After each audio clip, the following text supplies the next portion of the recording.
agreement to expedite ports. From semiconductors to naval partnerships to joining hands in the Indo-Pacific to trade talks, India and the EU elevate their partnership as both sides seek to work in a new geopolitical reality. It seems Justin Trudeau was the reason the Liberal Party was faring badly against rival Conservatives, as Justin Trudeau looks set to step down as the Liberal Party chief on 9th of March. The party is now having a major lead over the Conservatives. Will this hold till Canada goes to polls, is the question. A military versus minerals deal in the pipeline as Ukrainian President Zelensky heads to Washington, D.C. for a meeting with President Trump. All eyes on whether this will end the 3-year-long war between Russia and Ukraine. And the Mahakumbh comes to an end. Over 65 crore devotees taking a dip in the holy Sangam. It is the world's largest spiritual and holy gathering in Uttar Pradesh that concludes.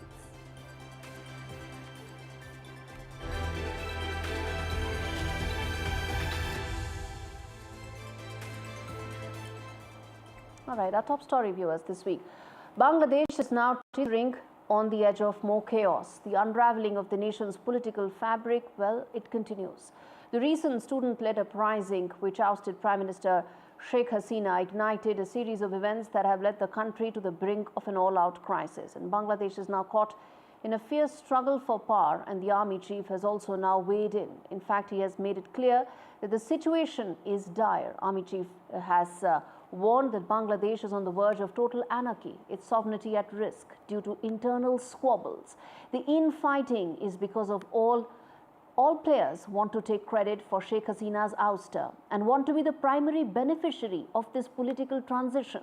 Speaking at an armed forces function, General Zaman expressed deep concern over the growing lawlessness, citing a breakdown in the police force and widespread violence. He blamed the political instability, stating that the country's anarchy is a product of its own doing.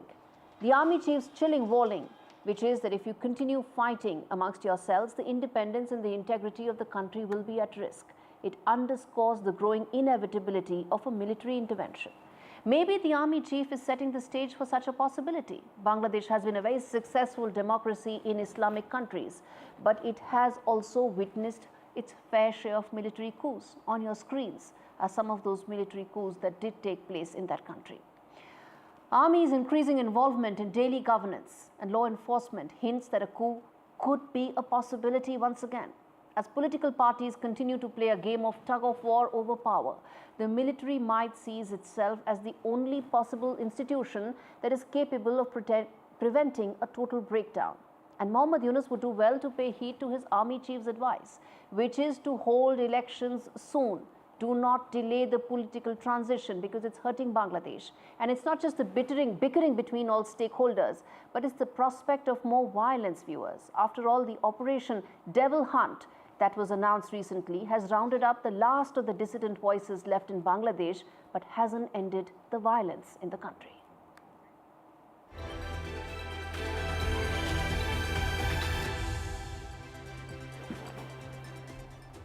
All right, the first wide-angle story on the show. India and the EU may finally have a trade deal by the end of this year after years of negotiations and talks. Even being in cold storage for some time, there are now global push factors that are, well, one of them is that the regular tariff hike threats that the Trump administration keeps issuing is having an impact. It has also threatened the EU with a 25% hike in its goods. Another push factor for the EU is the need to be part of the biggest growth story, and that is India. It is the world's fastest growing economy, and greater trade and investment for the EU makes a lot more sense. In fact, it also is holding and has held detailed investment talks, wants to have deeper supply chain linkages between India and the EU. In fact, the India partnership may also force the famously inward-looking European Union to shed its reluctance and have a stronger view on the Indo-Pacific and a clear position on China. Both are in fact areas that are going to be part of deeper collaboration. The India-EU partnership will be inked on India's terms with Brussels, likely to offer more tech collaboration, offer more flexibility in terms of movement of skilled labor, and also ensure more investment. Trade between India and EU has grown 3 times in the last 2 decades, but the potential is far more. And a protectionist America is likely to bring India's other trade partners closer and more amenable to closing contentious trade talks that haven't been so for a really long time. Listen in to what leaders Prime Minister Modi and Ursula von der Leyen had to say.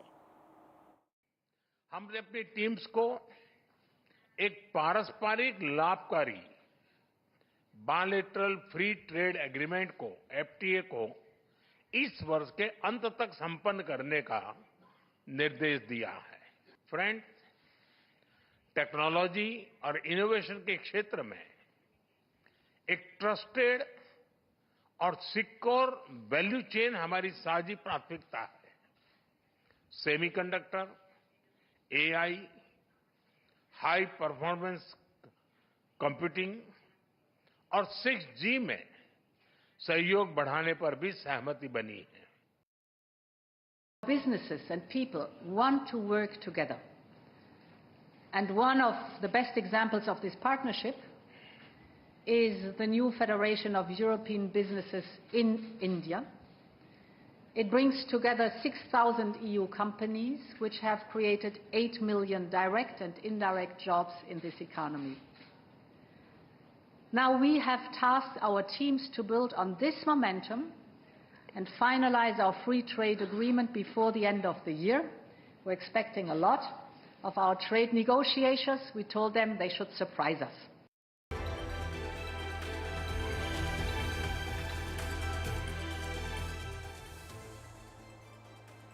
Okay, now the other wide-angle story on the show. This is the political roller coaster that Canada is fast turning into. Recent polling shows that the ruling Liberal Party is now mounting an unexpected comeback, despite a string of early setbacks. US President Trump's threats have been looming large, and it looks like the Liberal Party has been able to capitalize on the public sentiment. The numbers have surged. Well, it also comes at a time when Justin Trudeau is set to now demit office in favor of another leader. So who knows? Maybe Justin Trudeau was the problem for Liberal Party. This report tells you more. Just weeks ago, Canada's ruling Liberals seemed all but finished. But in a dramatic twist, they are mounting a comeback. A series of new opinion polls show the Liberals, led by an as-yet-undecided leader, are now neck and neck with their Conservative rivals, despite a crushing 26-point deficit just 6 weeks ago. Polls show the Liberals have surged to 38% support, while the Conservatives trail closely at 36%. This shift has been fueled by an unlikely ally, US President Donald Trump. After threatening tariffs on Canadian goods and even suggesting Canada could become the 51st state, Trump's inflammatory rhetoric seems to have ignited anti-Trump sentiment across Canada, bolstering the Liberals' position. But it's not just Trump's threat that's fueling the shift in public opinion. The impending leadership race within the Liberal Party has also played a critical role. Former Bank of Canada Governor Mark Carney has quickly emerged as the frontrunner to replace Justin Trudeau, and he's become a prime target for Conservative attacks. They argue that Carney, who has faced allegations of moving his business to the US, is out of touch with ordinary Canadians, further complicating the already chaotic political climate. The question now is, will the Liberals hold on to this new momentum, or will their comeback be short-lived?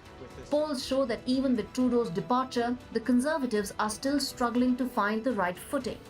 Their leader, Pierre Poilievre, once seen as Canada's answer to Trump, is facing increased scrutiny.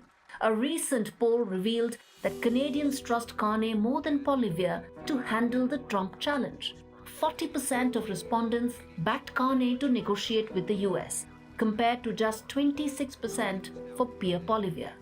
As the race heats up and the clock ticks towards the new Liberal leader announcement on 9th of March, it remains to be seen if this sudden change of public mood will last till the hustings scheduled for later this year. Now, these changed circumstances offer a very unique opportunity to Canada. On the 9th of March, the new leader of the Liberal Party will be announced, and as Justin Trudeau exits his pro-Khalistani, anti-India policy should hopefully also exit. Bilateral relations are meant to survive individual leaders and party politics, and the India-Canada relationship is no exception. A Liberal Party with a new leader will allow New Delhi to also engage with Canada with a fresh perspective. Time will tell how Ottawa will reorient its foreign policy away from Trudeau's bias.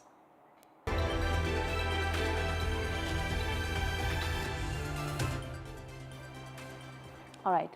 Moving on, viewers. In Tibet, China's controversial boarding schools may be conducting cultural genocide, systematically erasing Tibetan identity through forced indoctrination of children as it wants to control the next generation of Tibetans. Chinese are also trying to control how the Tibetans choose their spiritual leader. This report tells you just what all is at stake for Tibet here.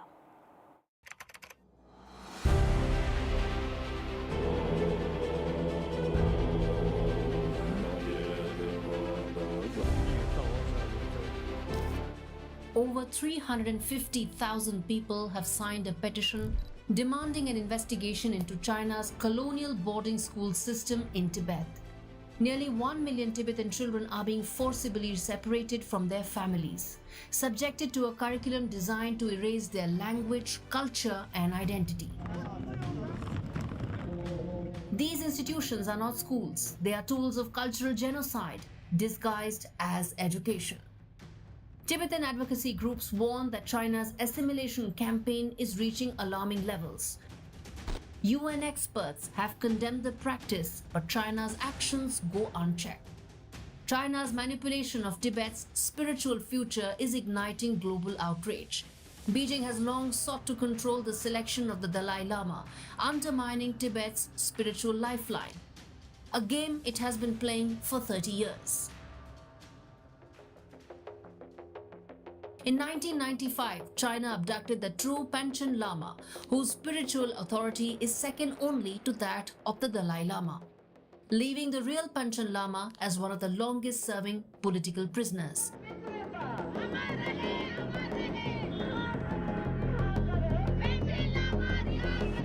Not only this, Beijing also appointed its own Karmapa, Tibetan Buddhism's third most important spiritual leader and head of the Karma Kagyu sect, but he fled to India, sparking tensions.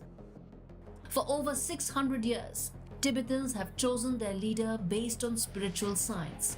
Yet, Beijing insists that only it has the authority to select the next incarnation of the Dalai Lama, a move that could rob Tibet of its cultural and spiritual lifeline. A clear effort to place a puppet in control of Tibetan Buddhism.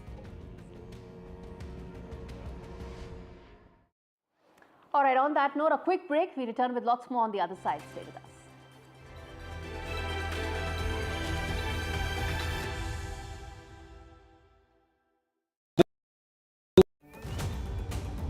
This week on India Ascends, Bangladesh Army Chief's big bombshell cautions against continued anarchy as Supreme Court allows Jamaat Chief to appeal death sentence. We decode what are the terms that will end the Ukraine war. 3.5 lakh signed petition urging UN to investigate China's contentious boarding schools in Tibet. And new turn in the Trump versus legacy media. All this and more only on India Ascends with me, Gaurie Dwivedi, at these timings on the NDTV network. कुछ camera और mic लेके society को एक नया shape देते हैं, जैसे आपका सबसे भरोसेमंद एनडीटीवी। और कुछ कैमरा और माइक लेके सपनों को नया शेप देते हैं, जैसे हम सुपर बॉयज ऑफ मालेगांव। अरे कुछ मुकम्मल बना सकते यार हम लोग, जो हमारा अपना हो। कौन सी पिक्चर बना रहे हो? मालेगांव के शोले। तो जितने भरोसे से आप एनडीटीवी देखते हैं, उतने ही प्यार से देखो हमारी movie super boys of Malegaon अपने करीबी थिएटर्स में 28 फरवरी से। और मूवी की सारी खबरें एनडीटीवी वेबसाइट और ऐप पे। Right in the very beginning, that the institute had a very big impression and it forever left an indelible mark on what you are. What about teaching sometimes? If you tell me that I can teach you acting in 2 weeks, in 3 months, it doesn't happen. It's a lifetime of learning. People who have been part of your life, starting with your father, his influence on you. He was a leftist. a tall left leader, and then your marriage to Javed Akhtar, how have men influenced your life? In my house, I grew up with taking gender equality as a given. 70 साल पहले उन्होंने लिखी थी औरत उठ मेरी जान मेरे साथ ही चलना है तुझे, at a time when it was believed that women's place is in the home and the heart, looking after the children. And he said, no, you march along with me.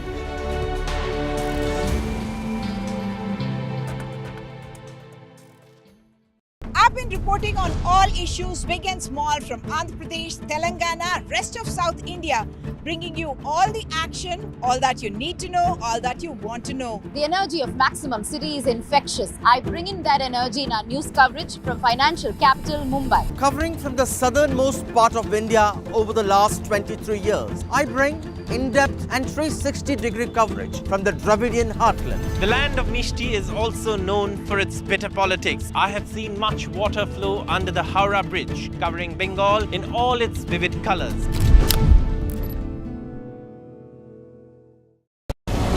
Very, very warm welcome to you all for this NDTV Prophet Conclave, which is themed on Viksit Bharat. American president talks about making America great again, and when Prime Minister Modi talks about Viksit Bharat, in a way is talking about making India great again. India needs to diversify its sources of capital. Deployment of the grassroots level will be done by manufacturing. You can't truly become a developed nation unless we take every segment of the society in our economic development journey. This is also another element of blueprint for Viksit Bharat. The NDTV Prophet Conclave 2025, the blueprint for Viksit Bharat, only on the NDTV network. In today's interconnected world, India's voice is more crucial than ever. When India speaks, the world listens. At NDTV World, we are that voice, bringing you intelligent and insightful news from India and beyond. From geopolitics and diplomacy to economic shifts, migrations, tech disruptions, and the stories of our diaspora, we cover the news that shapes our global future. NDTV World, your new home for global news, is here. This week on India Ascends, Bangladesh Army Chief's big bombshell cautions against continued anarchy as Supreme Court allows Jamaat Chief to appeal death sentence. We decode what are the terms that will end the Ukraine war. 3.5 lakh signed petition urging UN to investigate China's contentious boarding schools in Tibet. And new turn in the Trump versus legacy media. All this and more only on India Ascends with me, Gaurie Dwivedi, at these timings on the NDTV network. Right in the very beginning, that the institute had a very big impression and it forever left an indelible mark on what you are. What about teaching sometimes? If you tell me that I can teach you acting in 2 weeks, in 3 months, it doesn't happen. It's a lifetime of learning. People who have been part of your life, starting with your father, his influence on you.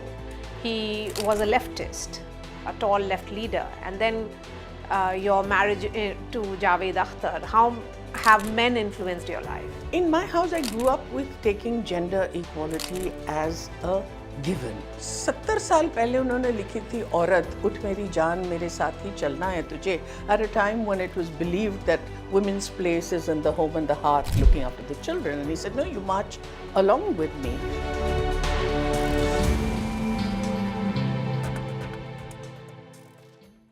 I've been reporting on all issues, big and small, from Andhra Pradesh, Telangana, rest.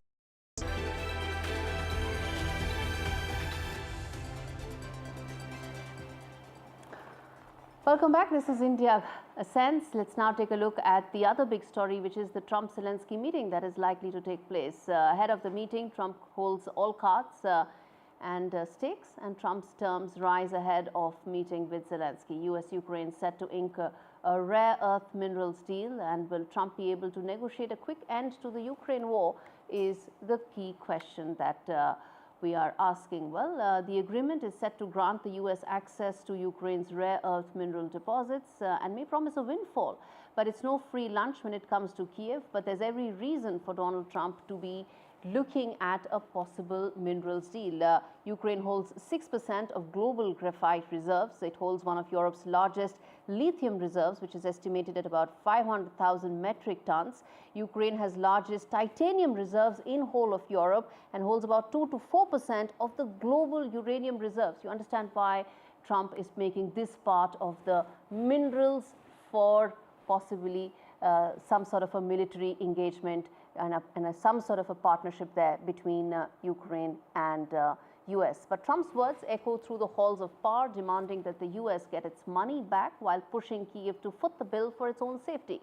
Zelensky, which has been caught between the economic carrot and the security stick, is left to navigate a deal that will make some strides towards rebuilding Ukraine, given the fact that there's also an investment fund that is being proposed, an investment fund which, of course, Ukraine will also have to fund. All of it will not be funded by the US, but with the US sitting firmly in the driver's seat. As Zelensky hopes for a NATO path, Trump's rhetoric makes it clear he's not one to play by anyone's rules, but his own. Despite assurances and reassurances, the deal leaves Ukraine exposed. The safety net remaining little more than a fragile promise in this high-stakes game. Trump remains the puppeteer, and Zelensky, despite his role in this global chess match, is ever at his beck and call.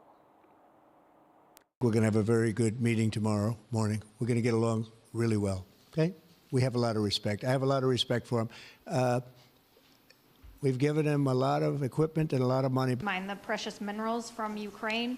How much should the U.S. expect to receive, and when do you expect to see that come to fruition? Well, we're never going to know that answer, but by our being in Ukraine and doing the exploration and also the digging and taking the rare earth, which we need in our country very badly.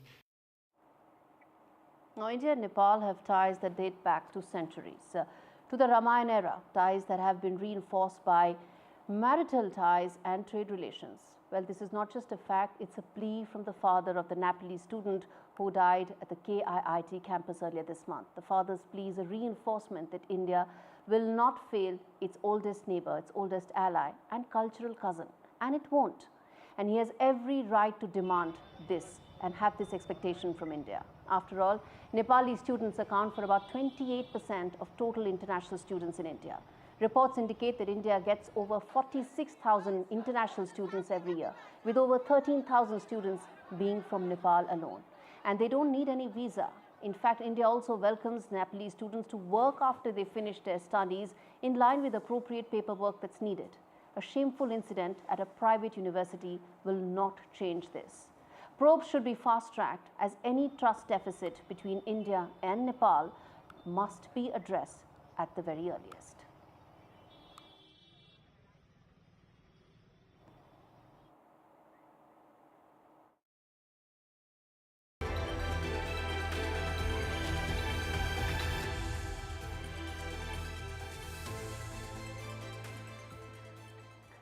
Quick take segment on the show. Positive news coming in for the Indian economy. There's been a recovery in the third quarter. GDP growth has come at 6.2%, driven by a good monsoon and continued government spending.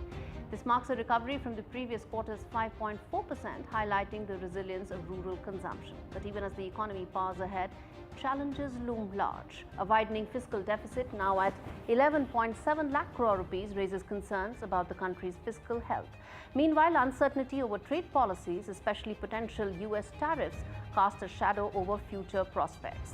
A 6.5% growth forecast for FY25 is still likely to make India the world's third largest economy by 2030.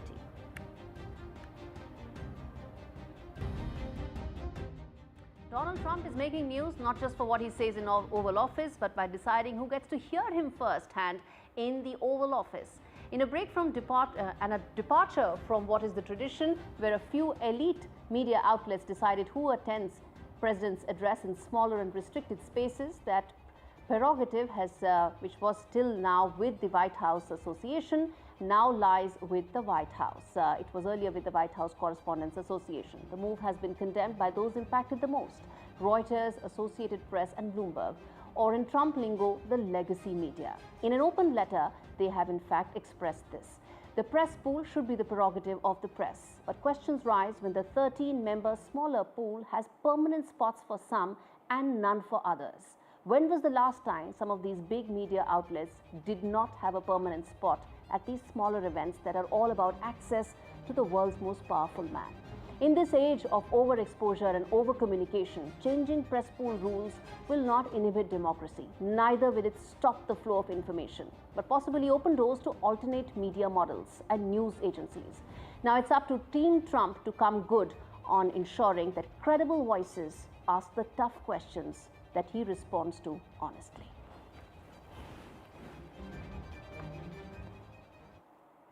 Well, that is a wrap on this edition of India Sense. Thanks so much for watching.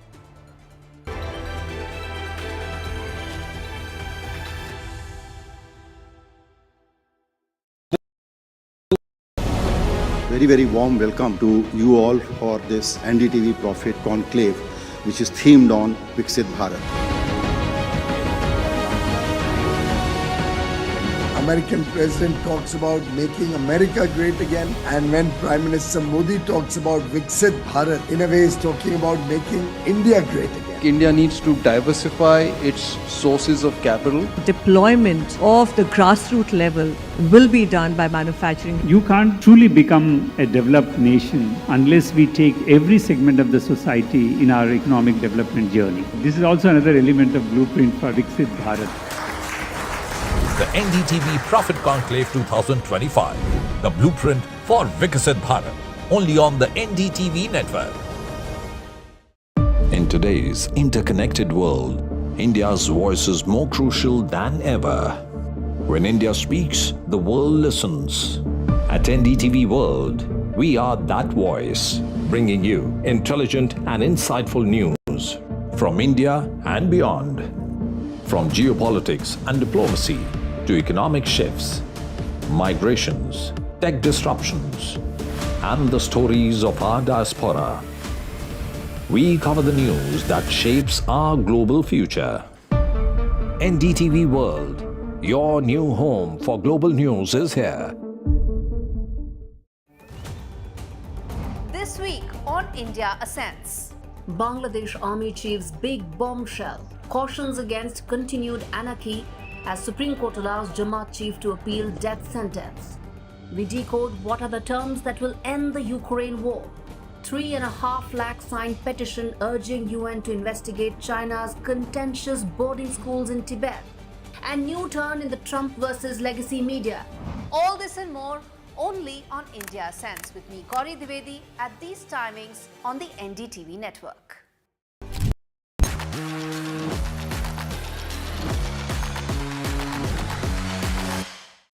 Those who are going to be recognized or given awards. But what comes into my mind is we have so many inventions and discoveries in the history of the mankind, but the invention of wheel had actually transformed and changed the human lifestyle itself. Thereafter, we have many inventions. Now, presently, we can say internet, artificial intelligence. But by far, the discovery, the invention of wheel has been the most profound impact in the human life. It has changed the whole nature of mobility. In a small village where I grew up, we also were part of our small inventions. We're chopping off the wood and making small wheel out of that, and we used to go to our primary school riding on that rough road of the wooden wheels. So today we are excited to see such beautiful cars, two very sleek cars parking here, this side, two that side. And in the midst of the whole talk about moving towards EV, electric vehicles is the next things which we are going to have our future. So India is in a very interesting position. And you all know I don't need to throw lights about the whole automotive industry with you. You are the captains of the industry, so I need not actually talk about this matter. But what I just want to recall what Honorable Prime Minister said in the Bharat Mobility Global Expo, he said the vision of India's mobility is hinged on 7 C's. The common, connected, convenient, congestion-free, charged, clean, and cutting edge. So these guiding principles lays the foundation for inclusive and sustainable mobility through which it will change the whole landscape of India's automotive industry and the whole sector. So let me pay my tributes to Ratan Tata and Ozomi Suzuki. They are the people who had actually laid the foundation and fulfilled the dream of the common people to own a car. When we used to dream when we were young to own a car, which will be my car, I'll be the owner of the car. That would be the ultimate dream of everyone. And today we are all coming to this reality. And to honor them, I'm told by the NDTV, is a huge gesture to the industry. So I must compliment the NDTV group for having such a noble thoughts and taking a lead in recognizing all those pioneers, and they are the trailblazers.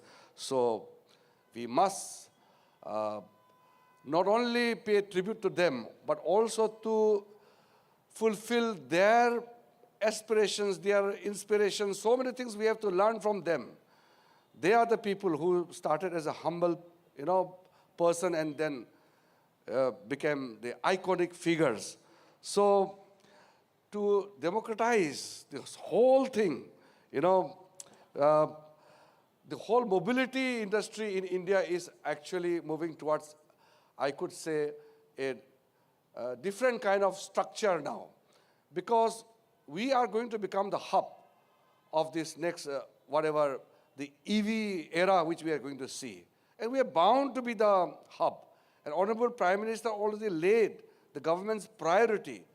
Having said that, what I could just gather from my little understanding of the automobile industry around the globe, India will be one of a major hub, because the way in which India is projecting itself and the manner in which government is being a pioneer, partnering the automobile, the automotive industry. So the Western world, China, of course, taking a big lead in the EV sector. India is next big thing to happen. So I'm very sure with the captains of the industry here, you are going to play a very pivotal leadership role. And we have full faith in you. And to come and to share the moment with you is a very happy moment for me. So as I said in the beginning, I didn't come here thinking of speaking. I did not come prepared. I just knew what is going to happen. So without taking much time, I will be eagerly waiting to be, witnessing those, recognizing those who deserve it.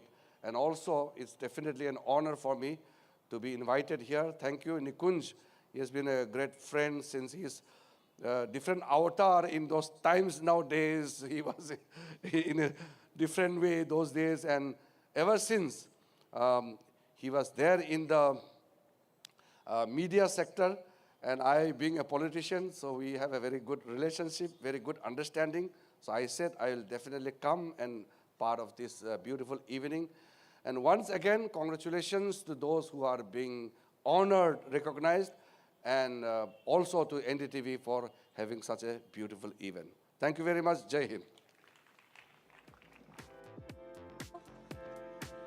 Kiran sir, can I request you to stay on for a bit more? Thank you so much for that inspiring speech. Thank you. We want you to give away some awards, so requesting you to stay on. Yeah, thanks a lot, sir. So now, as we get the awards underway, let us begin by remembering and honoring the legendary Shri Ratan Tata, the man who introduced to India its first fully made in India car and changed the perception of India's automotive industry forever. Can we please play the AV? Ratan Naval Tata, the esteemed industrialist, and former chairman of the Tata Group. Tata was a visionary leader who transformed the Tata Group into a global conglomerate.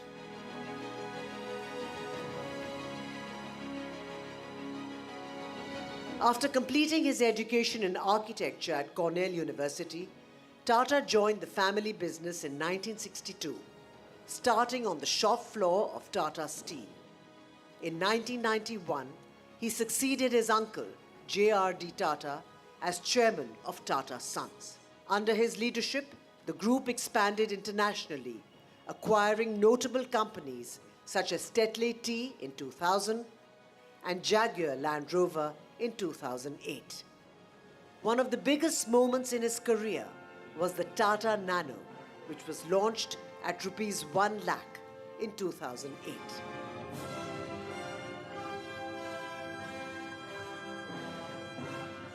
Tata was known for his philanthropic endeavors. He chaired Tata Trusts, which owns a majority.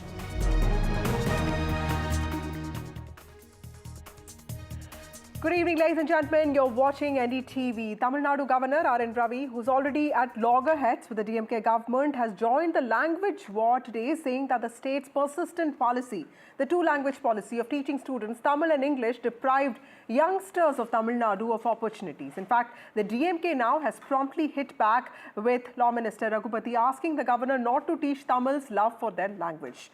Now, the governor's remarks come at a time when the state's DMK government, led by Chief Minister M.K. Stalin, is in the middle of a tussle with Bharatiya Janata Party-led central government over what it sees as perceived or imposition of Hindi under the National Education Policy 2020. So, is this actually a language war that's being fueled for political purposes, or a question of the state's identity and autonomy? How will the governor's intervention now impact the political playout of this matter? That is what we will discuss today. We are being joined by R. Rangaraj, who's a senior journalist. He is the editor of TamilNaduFirst.com. We have A. Sarvanan, who's a national spokesperson, DMK. We have Narayan Tirupati, vice president and spokesperson, Tamil Nadu BJP. Thank you all of you for joining me on this broadcast. Mr. Tirupati, to you first, sir. The governor talking about the language issue today, he also in fact spoke about what he called anti-Sanatana Dharma forces. Do you see this intervention, sir, as aiding your party's position or actually creating more potential centers of conflict? Because Tamil, we all know, is an emotive subject.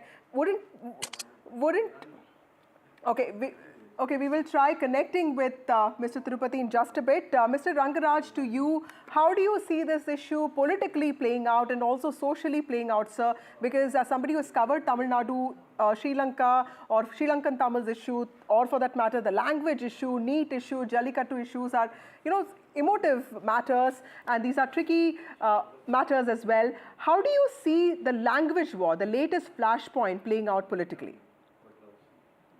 Yeah, the language issue is part of the DMK strategy to keep its identity alive of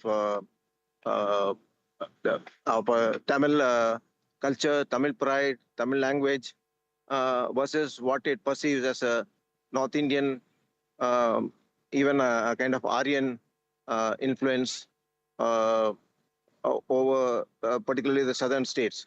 So this has generally been the theme of the DMK's pet policy on the language issue for the last several decades. So every time there's an issue on language, so you can be certain that the DMK will up the ante on the Hindi issue. But the governor has taken a stand that the NEP is popular, and many students from other states, they want to learn Hindi, and that the state is discriminating against them. So this is, of course, an issue as who is perceived to be appealing to the larger section of the electorate. Of course, the Hindi-speaking section or people from other states form only a small portion of the state's population. So it essentially suits the DMK to play the Tamil card and the Tamil language and Tamil pride card, whereas the North Indians are not in a big majority in this part of the country. So you have naturally a BJP versus DMK issue, and the governor is seen as towing the BJP line. That's how it's playing out here. Right. Mr. Tirupati, if you can hear us, we wanted to ask you, do you see the governor's intervention as aiding your party's position or actually creating more potential areas of conflict? Because, you know, we have seen these controversies around him, the controversy around him walking out of the assembly, or the alleged disrespect towards Tamil Thai Varthu, or for that matter, even approving of bills. Even Supreme Court talked about this. Do you see this aiding your party's position? Wouldn't it be better for BJP's prospects to keep it confined to local issues, issues of governance, rather than make it about ideology and identity, because Tamil remains an emotive subject? The governor has got, he is the head of the state and the constitutional head of the state, and he has got every right to talk about the state's welfare. So we need to understand this, and who are we to say that governor should talk this and they should not talk that? And it is you know, as a governor of the state, he has all the right to interfere and talk for the well-being of the Tamils. If the government makes any mistakes, he is there to, you know, correct it. So it is nothing to do with the BJP. It's very, very clear. So he is the representative of the president. So he has got every right. He's the constitutional head. So in no way it is going to affect the BJP. And how can you say that he has to concentrate on local things? No, see, this NEP is a very big thing, and definitely the government is making a mistake where the government says that this government has got two-language policy. Actually, it is not so. There is no two-language policy in Tamil Nadu, because more than 50% of the students who are studying, they are also Tamils. They are learning three languages. So only the poor rural government students are learning only two languages. So it is definitely the betrayal for, they are betraying, the government is betraying those students, and that is what we say. And rightly, Mr. Governor has very clearly said. So as far as BJP is concerned, we talk what is right, and we definitely say which is wrong to the government. So no way, it is not wrong on the part of the governor to advise the government. Right. Mr. Saravanan, Tamil Nadu government, we know, has been reiterating its position that there will be no change in its two-language policy since, and this has been in force since 1968. Now, Tamil Nadu is the only state that doesn't follow a three-language policy. There are political reasons, social reasons. But the Chief Minister again has raised the delimitation issue again. There's also this view that the DMK, that has won 3 straight elections till now, but has been in power for 10 years, is also trying to keep the pot simmering because it also wants to keep its base intact. Is that also why you are raising these ideological issues again and again? No. See, the NEP, first and foremost, the NEP should be consigned to the dustbin. It only speaks of 4 issues: Sanskritization, vocational education, entrance examination. Apart from that, they don't have anything concrete to offer. And when it comes to the state of Tamil Nadu, you mentioned very clearly that we have been following this two-language formula from 1968, and how are we put in a disadvantage? How are the students of the state of Tamil Nadu are disadvantaged, or have they not achieved anything? Students from here have gone everywhere else over the globe, and we have ISRO scientists. We have the director of ISRO, and we have the great president, Mr. Abdul Kalam. All of them studied this two-language formula, and they have been able to walk the global stage. And why should we study the three-language formula? And when you are speaking about this ideological issues, BJP is our ideological opponent. If they are not imposing their will on us, we wouldn't be bothered. We will be talking about something else. It is the BJP which is, this issue is settled in the last 70 years, and now why are they speaking about this three-language formula? We don't want your 3 languages. And let them answer. How many states in North India is following this 3-language formula? Why Tamil Nadu alone should follow this 3-language formula? And we are not the ones we are kicking up this controversy. It is the audacity, the arrogance of the Union Home Minister, who has the temerity to say, we will not give you 2,100 crores, as though he is giving it out of his own pocket. That is the taxpayers' money of Tamil Nadu. He is not taking it from the bank balance of the BJP and giving it to us. That is why we are opposing it. We are not starting all these things. It is the BJP. BJP wants to Sanskritize, saffronize everything, and we will oppose that.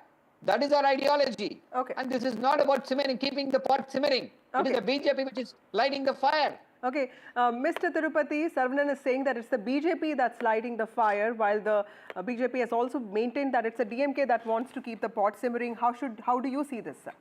No, he's asking which state is following three-language formula. All states are following three-language formula, including the Bihar. In fact, the DMK people were talking about Bihar. And Bihar, you've got English, Hindi, and also a regional language. But Mr. Tirupati, let me just ask you this one question. When you say three-language formula, we've also known that anecdotally and also data that says that many of them take Sanskrit, right? How many North Indians also look at learning a South Indian language seriously? Is that also a concern that Tamils would be thinking of when they look at this debate? See, in the last two national policies, educational policy, it was very clear that Hindi should be compulsory. But in this national education policy, Hindi is not compulsory, and any Indian language is being mentioned, and that is what we are following. So we need to, first of all, the lie of the DMK is that in all other states, North Indian states, they learn only one language or two languages. No, they are following three languages. I am asking only one thing. See, let us not deviate from all these things. Mr. Saravanan says that we don't want three languages. I am asking you, all your parties, leaders, or office bearers, children are studying in matriculation or CBSE schools which are teaching three languages. And your own first family's school, Sunshine School. See, if you have the guts, I'm telling you, you ban that the Tamil Nadu students should not learn third language. You have the guts. Why you are backstabbing the very poor and the rural government school students? Mr. Udayanithi Stalin, the Deputy Chief Minister, says that why there is no three language in government school. He says that we are giving because we are giving free food and free uniform. That is atrocity. That is atrocity. That is how they treat the poor rural school students. That is what we are saying. Okay. So you don't say that it is your government's policy. Yes. It is a policy for the government school students. It is not for the entire Tamil. Only you do you mean to Saravanan, say that this point about DMK leaders already, sending their children to CBSE schools where Hindi is taught, would that also mark hypocrisy in terms of politics? See, the BJP, when you speak of an ideological issue, that is how they divide. That is how they divert the entire issue. They are not bothered about the policy. Say, ban the third language from CBSE also, it is of no use. It is of no use to any of the students in the entire country. It's a waste of time, waste of energy, waste of resources. We are not, people are not joining CBSE schools because the Hindi is taught. It is because of various other factors. That is because of Selvi J. Jayalalitha. We had matriculation schools here. But we had Samachir Kalvi and Selvi J. Jayalalitha cast an aspersion on this Samachir Kalvi. That is the reason why a lot of CBSE schools have been started. Otherwise, in the state of Tamil Nadu, the CBSE schools were very, very minimal. When we speak of hypocrisy, duplicity, that is followed by the BJP. See, the BJP says we should not have English. We should have only the regional language. But if you look at all the children of the BJP leaders, all of them are in all the top Ivy League schools, Harvard, Cambridge, Stanford, any other school. They want their children to study, go abroad and study in English, but they want all the Karyakartas to take Trishuls, go lynch someone for their dietary preference. This is the duplicity. This is what we oppose. Quickly, Mr. Tirupati, before I take the last word from Mr. Rangarajan. See, once again I'm telling you, the discussion is only this. Don't say that this is a Tamil Nadu's policy. This is not Tamil Nadu's policy. Okay, Saravanan, let him respond. I'll come to you. See, I will tell you what. Rangarajan, 1 minute. Why is he responding? Then I will answer. Okay, Mr. Tirupati, please speak, sir. In fact, she asked me, I'm responding. Yes, Mr. Tirupati, she only asked me. Yeah. See, again, I am telling you, he can't say that, the question, what the question is that why your people are having schools and why even the person who had, you had painted. Is it illegal to have a school? Okay. You bring a legal. You are so concerned. See, he is so concerned about, love for Tamil. I'm telling you, even I love Tamil. And But if Mr. you Tirupati, really do you love agree so, that if you- this confrontation was avoidable? Because, at the end of the day, Tamil is an emotive subject. Sir, you had so many other issues to raise, considering that there are other complaints that could have been raised against DMK. I will tell you what. That is why. There is a big breakdown in law and order, deteriorating law and order. Women harassment is happening every day, including today. And that is why Mr. Stalin, the Chief Minister, is raking up these issues, very emotional, sensitive issues. But I am telling you, people of Tamil Nadu has rejected it. 1,625 schools are there, CBSE schools. This is the third highest next to Delhi and Haryana. Okay. So people want three languages here. But only these people, hypocrites, they don't want the government. Okay, last word from Mr. Rangarajan. Sir, as a Tamil who's not in Tamil Nadu, tell me... No, I'll have to answer. I'll have to answer. Okay, quickly before I go to Mr. Rangarajan. See, people, that's what people are joining. Why do you want to shout here? They are joining. Okay, Saravanan, please. Why you are interfering here? You are Okay, last word. I'm completely out of time. Mr. Rangarajan, how are you expecting the issue to play out socially? Because today, Don't get tense. Okay, is Tamil Nadu more fierce when it comes to expression of autonomy and Tamil pride than it was in the 60s, sir? Or have identity issues become diluted with people from other states settling in? I keep watching Tamil debates, so there are mixed views on this. What do youngsters of Tamil Nadu who are not political feel about this? No, the youngsters have a different take. They're more worried about jobs, and their future and things like that. They're not too much involved in politics. But the problem for the BJP is that it stands isolated politically on this issue, because even its own allies, the PMK and the DMDK, have opposed the center stand and the BJP stand on the issue. And even the ADMK, which a section of BJP is still wooing the ADMK for the alliance in the next assembly elections. The ADMK is also steadfastly opposed to the three-language policy, and its own chief ministers, MGR, Lata and Edapadi Palaniswamy, they have implemented the two-language formula. So on this issue, the BJP does not find any support from any other political party as such. So it's a difficult time for the quickly, BJP. Mr. Tirupati, because he has said that BJP feels completely isolated. This is nation's interest, this is welfare of the public. And there is a wrong happening in Tamil Nadu by the DMK government after 2009, particularly after Samachir Kalvi, which has spoiled everybody. That is why this huge rush for CBSE schools for learning three languages have come, and compulsorily the government school students are compulsorily blocked by learning only two languages. That is it. Okay. We will expose these people. Okay, and that completely is out of time. Thank you all of you for joining me on this broadcast. I'm sorry I'm completely out of time. Tamil Nadu Governor Ratan Ravi is saying that the state government, DMK's rigid two-language policy is depriving youngsters of opportunities compared to their neighbouring counterparts. In fact, Ravi's statement comes even as an anti-Hindi agitation in Tamil Nadu is getting ready. In fact, DMK has hit back very strongly, saying that it doesn't need any lessons from the governor. But how politically potent is this matter, and how is it going to play out politically, socially, is something that we will be tracking very closely. It's time for a short break for news and updates on the other side.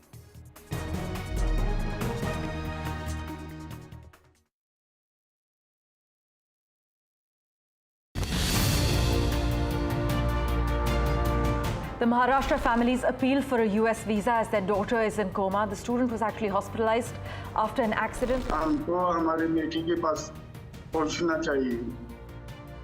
और इस घड़ी में पूरा हिंदुस्तान आपके साथ खड़ा है, हम आपके साथ खड़े हैं आणि आपणला पांडुरंग आपण प्रार्थना करू आणि डॉक्टर्स पण आपल्याला करतील सगळी मदत. NDTV's relentless campaign. Some good news, relief for the family members of Neelam Shinde. They have finally been granted emergency visa. गौरव, आप मुझे बता सकते हैं आप अंदर गए कितना स्मूथली सब कुछ हुआ? इतना स्मूथ कि मुझे लगा नहीं था कि इतना हो जाएगा करके, मतलब बहुत ज़्यादा सपोर्ट मिला है इंडियन गवर्नमेंट जो यहाँ पे ट्रीटमेंट दिया, तो बहुत अच्छा, मतलब बहुत फास्ट वीज़ा भी मिल गया हमें प्रिंट करके। आपको वीज़ा यस वीज़ा प्रिंट करके भी जल्द से जल्द हमें हाथों हाथ दे दिया उन्होंने। आप जितना जल्दी हो सके बेटी के पास जा सकते हैं। मैं जाने वाला, कल ही जाने वाला, कल ही। Hello, Fenesta Windows, beautiful and durable designs, installation से मेंटेनेंस की लाइफ लॉन्ग कस्टमर सर्विस। आपके घर में फिनेस्टा नहीं है तो कॉल कीजिए finer finesta. Very, very warm welcome to you all for this NDTV Prophet Conclave, which is themed on Viksit Bharat. American president talks about making America great again, and when Prime Minister Modi talks about Viksit Bharat, in a way is talking about making India great again. India needs to diversify its sources of capital. Deployment of the grassroots level will be done by manufacturing. You can't truly become a developed nation unless we take every segment of the society in our economic development journey. This is also another element of blueprint for Viksit Bharat. The NDTV Prophet Conclave 2025, the blueprint for Viksit Bharat, only on the NDTV network. In today's interconnected world, India's voice is more crucial than ever. When India speaks, the world listens. At NDTV World, we are that voice, bringing you intelligent and insightful news from India and beyond. From geopolitics and diplomacy to economic shifts, migrations, tech disruptions, and the stories of our diaspora, we cover the news that shapes our global future. NDTV World, your new home for global news, is here.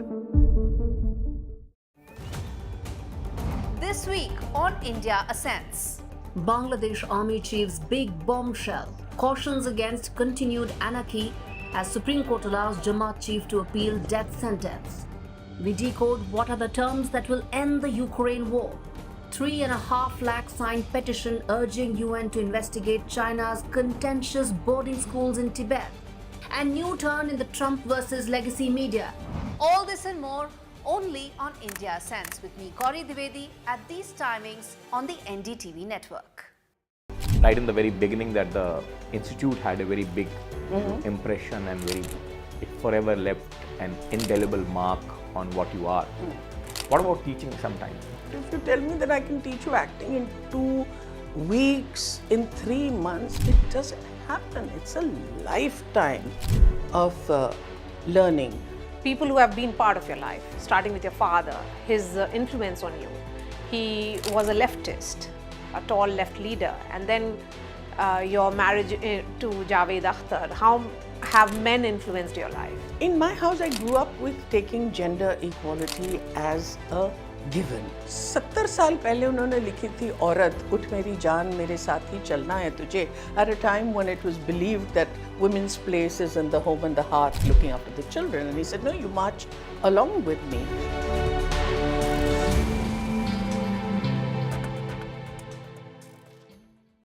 Finessa windows, beautiful and durable designs. Installation से maintenance की lifelong customer service. आपके घर में फिनिस्टा नहीं है तो call कीजिए. Finer finesta. Very, very warm welcome to you all for this NDTV Prophet Conclave, which is themed on Viksit Bharat.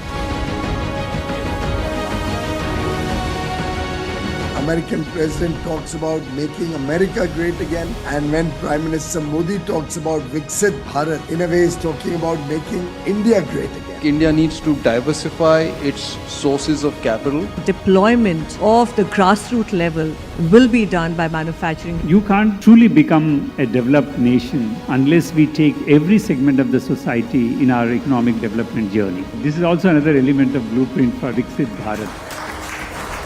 The NDTV Prophet Conclave 2025, the blueprint for Viksit Bharat, only on the NDTV network. In today's interconnected world, India's voice is more crucial than ever.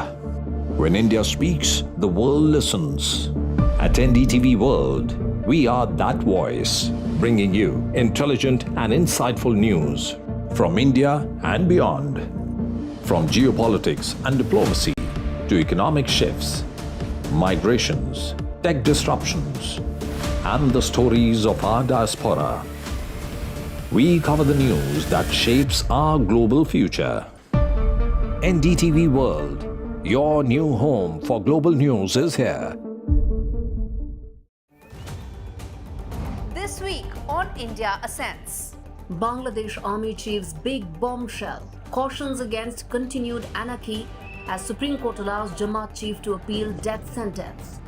We decode what are the terms that will end the Ukraine war. 3.5 lakh signed petition urging UN to investigate China's contentious boarding schools in Tibet. And new turn in the Trump versus legacy media. All this and more only.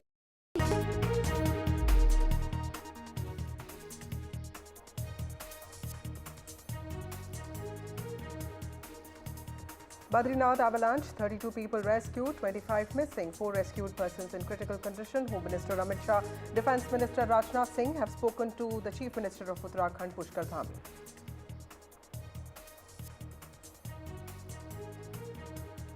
CAG report on health infrastructure in the national capital has been tabled in Delhi Assembly today. The CAG report has also pointed to mismanaged COVID funds, no toilets or power backups in hospitals. Home Minister Amit Shah's first law and order review of New Delhi. He has chaired a very critical meeting with the Chief Minister of Delhi over Delhi's law and order. Home Minister has also ordered crackdown on interstate gangs and illegal immigrants. India-EU strategic meet. EU chief meets Prime Minister Narendra Modi. Prime Minister Modi says free trade agreement will be concluded by the end of this year. EU President says artificial intelligence will be the heart of strategic ties. Ukrainian President to meet Donald Trump today. Trump Zelensky to ink minerals deal.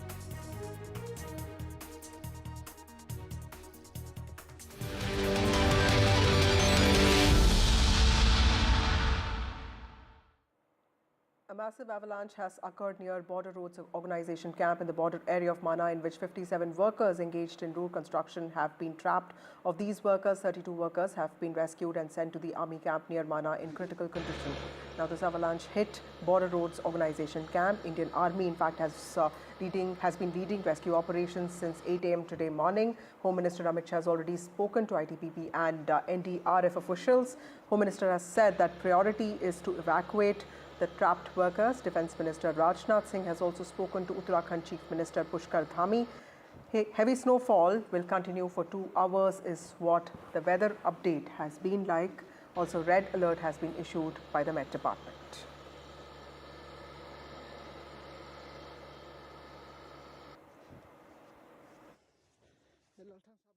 अभी तक का update है उसमें से 16 मजदूरों को trace कर लिया गया है, वो उनको सुरक्षित निकाल दिया गया। एनडीआरएफ की 4 टीमें ऑलरेडी हम लोगों ने मोबिलाइज कर दी हैं और माननीय गृह मंत्री जी खुद इस ऑपरेशन को बड़ा क्लोजली देख रहे हैं।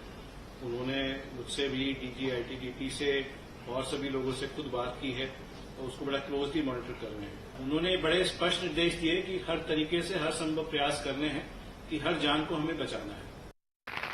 The team is working relentlessly in challenging conditions to save lives of the trapped personnel.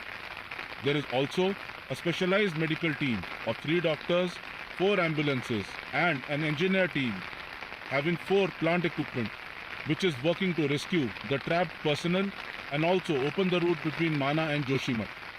Till now, 10 persons have been rescued and are under treatment by army doctors and medical personnel. Moving on, a week after formation of the new Delhi government, the BJP government in Delhi after 27 long years, Union Home Minister Amit Shah has presided over a meeting of the Home Minister today with newly elected Delhi Chief Minister Rekha Gupta, Delhi Home Minister Ashish Sood and Delhi Police Commissioner Sanjay Arora. It was a review meeting to assess law and order situation in the national capital, and this is the first such meeting since BJP took over the reins of power in Delhi.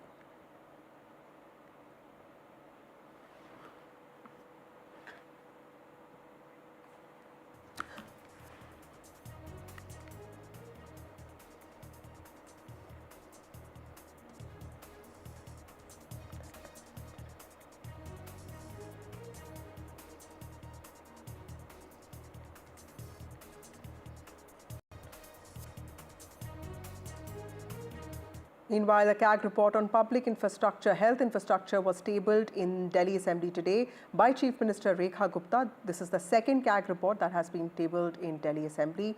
And this is a report that highlights underutilization of COVID funds, long wait time for surgeries, and also shortages of staff and equipment. It also talks about how new hospital projects remained delayed for long. It also talks about shortages that impacted the affordability and efficiency of health services in the national capital. In fact, it notes that COVID-19 Response Emergency Fund, which had over 700 crores, was completely underutilized, with 83.14 crore meant for essential medicines going completely unused.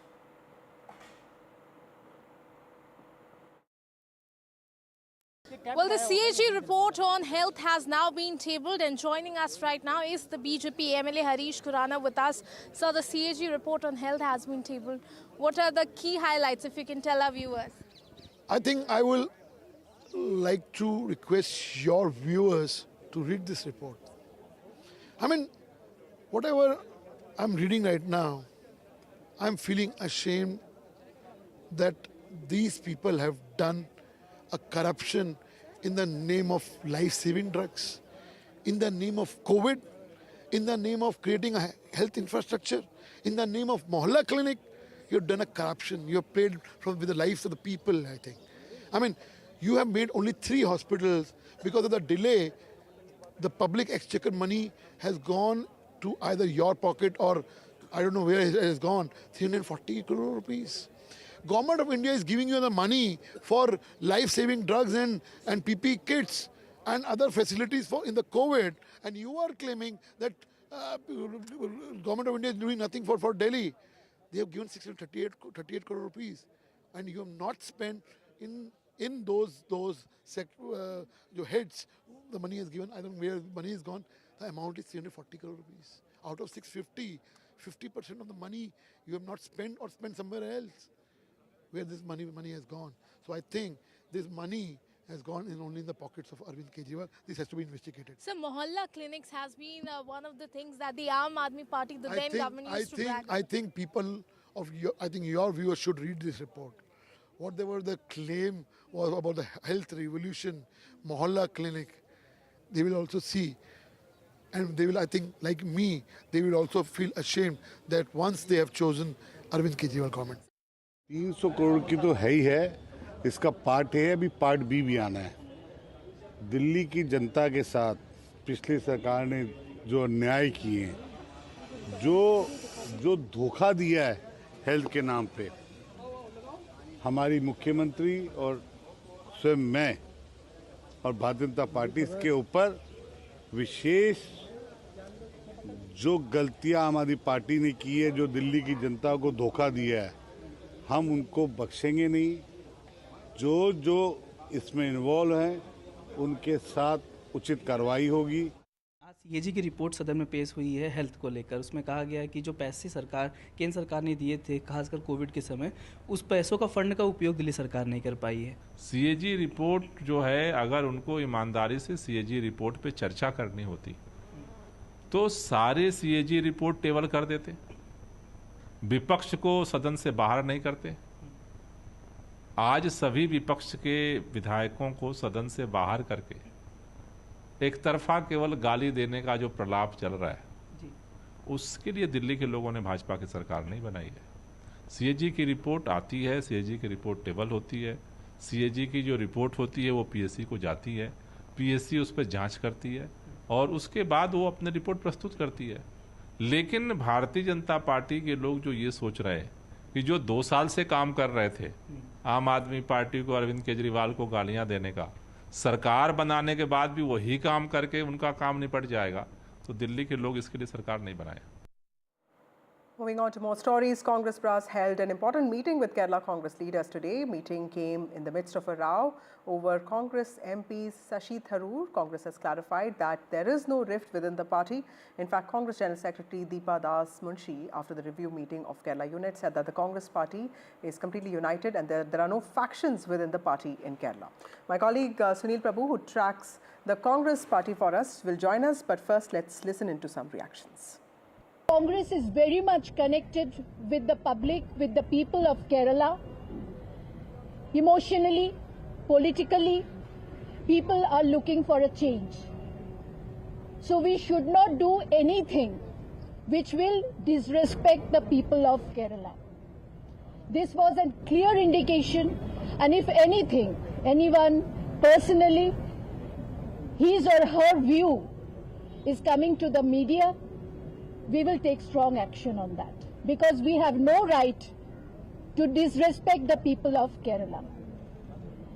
Secondly, there were many programs which is coming in the next few months that has been discussed, and in the month of April there will be a ward president conference, state conference, where Kharge ji, Rahul ji, Priyanka ji all will attend. That will be the starting boost up for the workers of Kerala Congress. Sunil Prabhu joins us with more details on this. Sunil, the story that has trended for the last 3 days, with the optics of it saying a lot, Deepa Dasmunshi with Sashi Tharoor, KC Venugopal and also Ramesh Chenitala standing next to all of them. Tell us what happened in the meeting and how has the controversy, speculations, have they been put to rest? Well, what's really happened is, the Congress has made it clear to Mr. Tharoor and others, but specifically Mr. Tharoor, even though he's clarified that remarks that he were made were completely, out of turn and not correctly transcribed, portrayed, and even though there has been some clarification, he would have wanted better journalism, but the Congress hasn't taken that kindly, has said that nobody should speak out. It's not about better journalism, as they told Mr. Tharoor. It is about speaking in one voice and not speaking against the party line. And that's something that the Congress has made it clear. It's just a little bit over a year. They have to get their house in order. There are issues with the present PCC chief, but the time is short. And it's in that backdrop now that they will have to start working for the local body elections and other the assembly elections, because it's been 10 years of the Left Democratic Front, and for the Congress to wrest control, it's going to be an uphill task, and that's the reason why they need all hands on board. Mr. Tharoor, who was present next to Deepa Dasmunshi, and I asked a pointed question whether it meant for him. She made it clear, not only Mr. Tharoor, but others too, and that everybody has clarified, and they hope that this chapter now is over, and they will speak in the next few months in the run-up to the assembly elections in a united voice.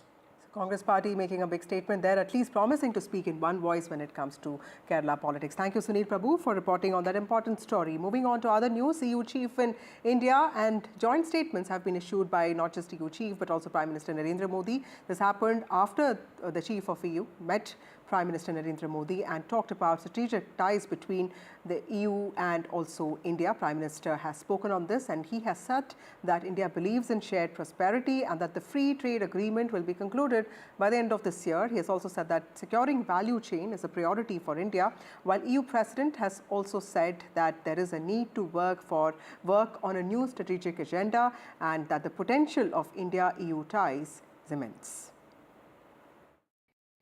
हमने अपनी teams को एक पारस्परिक लाभकारी bilateral free trade agreement को, FTA को, इस वर्ष के अंत तक संपन्न करने का निर्देश दिया है। फ्रेंड्स, इन्वेस्टमेंट फ्रेमवर्क मजबूत करने के लिए इन्वेस्टमेंट प्रोटेक्शन और जीआई एग्रीमेंट पर भी आगे बढ़ने की बात हुई है। टेक्नोलॉजी और इनोवेशन के क्षेत्र में एक ट्रस्टेड और सिक्योर वैल्यू चेन हमारी साझी प्राथमिकता है।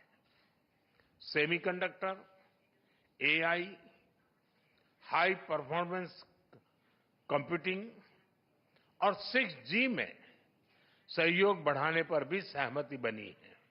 Our businesses and people want to work together. And one of the best examples of this partnership is the new Federation of European Businesses in India. It brings together 6,000 EU companies, which have created 8 million direct and indirect jobs in this economy. Now we have tasked our teams to build on this momentum and finalize our free trade agreement before the end of the year. We're expecting a lot. of our trade negotiators, we told them they should surprise us. Now more than ever, the geopolitical content asks for decisive action. At the same time, we must take our Trade and Technology Council to the next level and connect research, innovation and market uptake. This allows us to tackle important economic challenges together and to build robust and diverse supply chains, such as, for example, in semiconductors, a very important topic we have been working intensively on. In a major outcome, the leaders have directed their teams that the India-EU FTA should be concluded within the year. This is, of course, a very important outcome as negotiations have been ongoing on this aspect. Another area of collaboration, important collaboration, has been connectivity.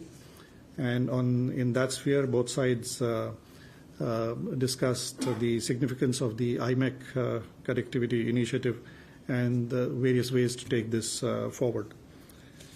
On the defense and security domain, especially maritime security, the EU has decided to join India's Indo-Pacific Ocean Initiative, IPOI.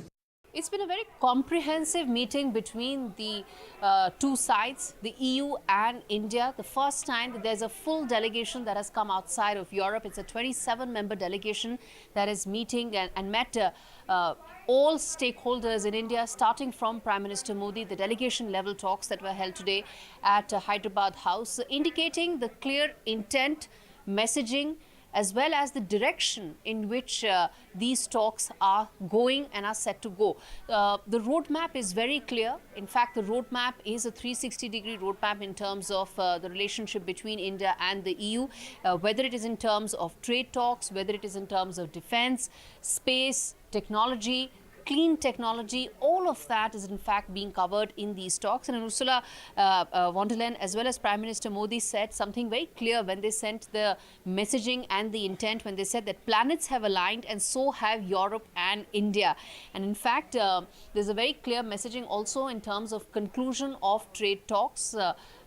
The leaders said today that there is an expectation that those trade talks, which have been in the works for over a decade and a half actually, may see conclusion this time, in fact this year itself.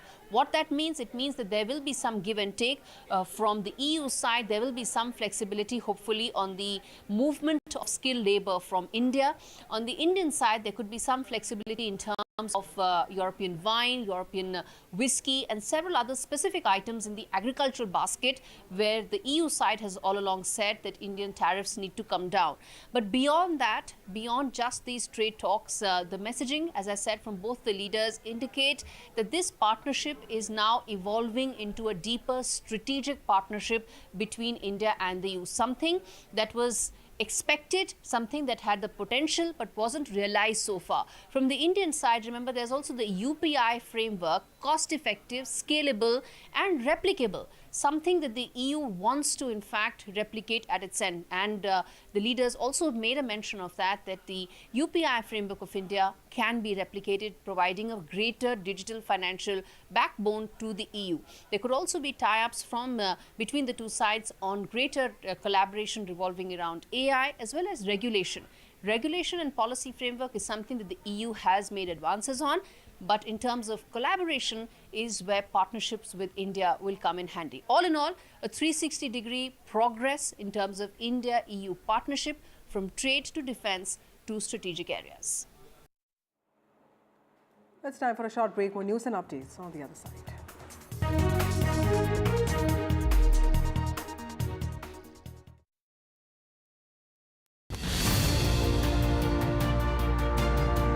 The Maharashtra families appealed for a US visa as their daughter is in coma. The student was actually hospitalized after an accident. हमको हमारी बेटी के पास पहुंचना चाहिए। और इस घड़ी में पूरा हिंदुस्तान आपके साथ खड़ा है, हम आपके साथ खड़े हैं. आणि आपणला पांडुरंग आपण प्रार्थना करू आणि डॉक्टर्स पण आपल्याला करतील सगळी मदत. NDTV's relentless campaign. Some good news, relief for the family members of Neelam Shinde. They have finally been granted emergency visa. गौरव, आप मुझे बता सकते हैं आप अंदर गए, कितना स्मूथली सब कुछ हुआ? इतना स्मूथ कि मुझे लगा नहीं था कि इतना हो जाएगा करके. मतलब बहुत ज़्यादा सपोर्ट मिला है इंडियन गवर्नमेंट जो यहाँ पे ट्रीटमेंट दिया, तो बहुत अच्छा, मतलब बहुत फास्ट वीज़ा भी मिल गया हमें प्रिंट करके. आपको वीज़ा यस वीज़ा प्रिंट करके भी जल्द से जल्द हमें हाथों हाथ दे दिया उन्होंने. आप जितना जल्दी हो सके बेटी के पास जा सकते हैं. मैं जाने वाला, कल ही जाने वाला, कल ही.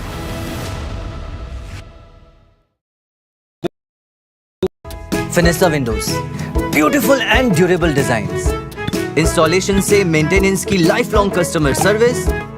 आपके घर में फिनेस्टा नहीं है तो कॉल कीजिए. Finer Finesta.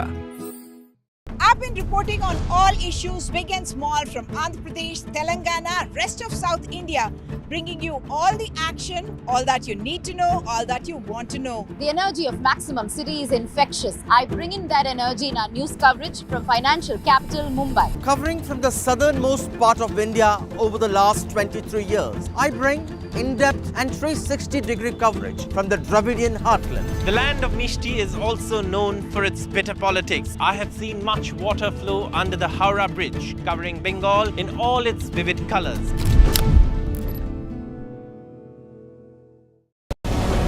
Very, very warm welcome to you all for this NDTV Prophet Conclave, which is themed on Viksit Bharat. American president talks about making America great again, and when Prime Minister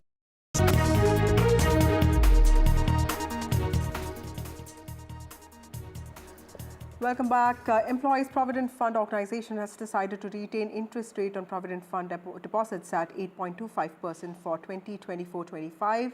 In fact, EPFO board has retained previous year's EPF deposits interest rates after they were increased marginally to 8.25% for 2023-24. And my colleague Sakshi Bajaj has more details on this.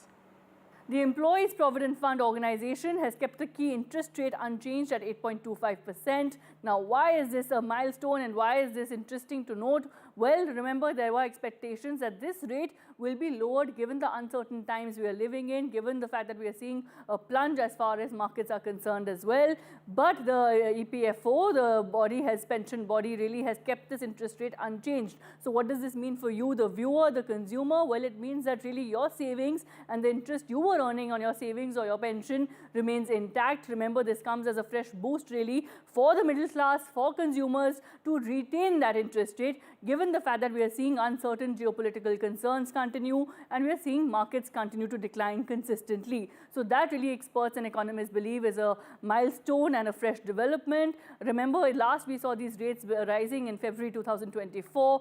And remember, experts and economists alike believe that, look, if the market momentum was higher, had peaked to a new high, and if the situation geopolitically was also a lot calmer and a lot more certain, then we could have seen an increase in these interest rates. But for now, retaining these interest rates is in the interest of the consumer. Moving on to some international news. In the midst of Washington's flip-flops on its support for Ukraine, US President Donald Trump is all set to meet the President of Ukraine, Zelensky, today, where the two are expected to sign a deal that will give United States of America the access to rare earth mineral resources of Ukraine. Ahead of this meeting, Trump has appeared to make a U-turn after previously describing Ukraine President Zelensky as a dictator, saying he has a lot of respect for him. Zelensky, meanwhile, has described the bilateral deal as preliminary and has said that he wants further agreements which include US security guarantees to deter renewed Russian aggression. In fact, let's first listen into what Donald Trump said today.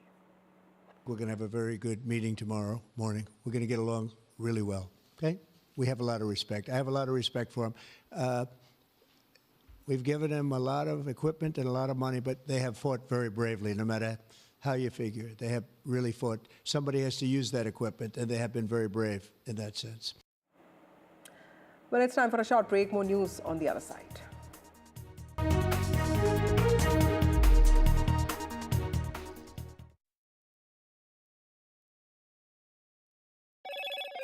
Hello, Moto. In today's interconnected world, India's voice is more crucial than ever. When India speaks, the world listens. At NDTV World, we are that voice, bringing you intelligent and insightful news from India and beyond. From geopolitics and diplomacy to economic shifts, migrations, tech disruptions, and the stories of our diaspora. We cover the news that shapes our global future. NDTV World, your new home for global news is here. Fenesta Windows, beautiful and durable designs. Installation से maintenance की lifelong customer service. आपके घर में फिनेस्टा नहीं है तो call कीजिए। Finer Fenesta. This week on India Ascents. Bangladesh Army Chief's big bombshell cautions against continued anarchy as Supreme Court allows Jamaat Chief to appeal death sentence. We decode what are the terms that will end the Ukraine war. 3.5 lakh signed petition urging UN to investigate China's contentious boarding schools in Tibet. And new turn in the Trump versus legacy media. All this and more only on India Ascents with me, Gaurie Dwivedi, at these timings on the NDTV network.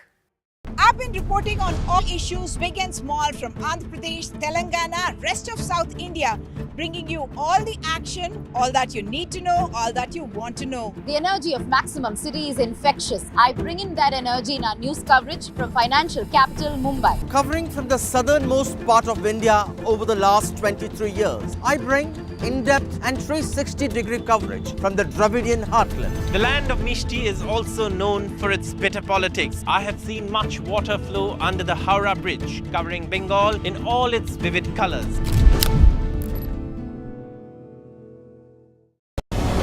Very, very warm welcome to you all for this NDTV Prophet Conclave, which is themed on Viksit Bharat. American president talks about making America great again, and when Prime Minister Modi talks about Viksit Bharat, in a way is talking about making India great again. India needs to diversify its sources of capital. Deployment of the grassroots level will be done by manufacturing. You can't truly become a developed nation unless we take every segment of the society in our economic development journey. This is also another element of blueprint for Viksit Bharat. The NDTV Prophet Conclave 2025, the blueprint for Viksit Bharat, only on the NDTV network. In today's interconnected world, India's voice is more crucial than ever. When India speaks, the world listens. At NDTV World, we are that voice, bringing you intelligent and insightful news from India and beyond. From geopolitics and diplomacy to economic shifts, migrations, tech disruptions, and the stories of our diaspora. We cover the news that shapes our global future. NDTV World, your new home for global news is here. Fenesta Windows, beautiful and durable designs. Installation से maintenance की lifelong customer service. आपके घर में फिनेस्टा नहीं है तो call कीजिए। Finer Fenesta. This week on India Ascents. Bangladesh Army Chief's big bombshell cautions against continued anarchy as Supreme Court allows Jamaat Chief to appeal death sentence.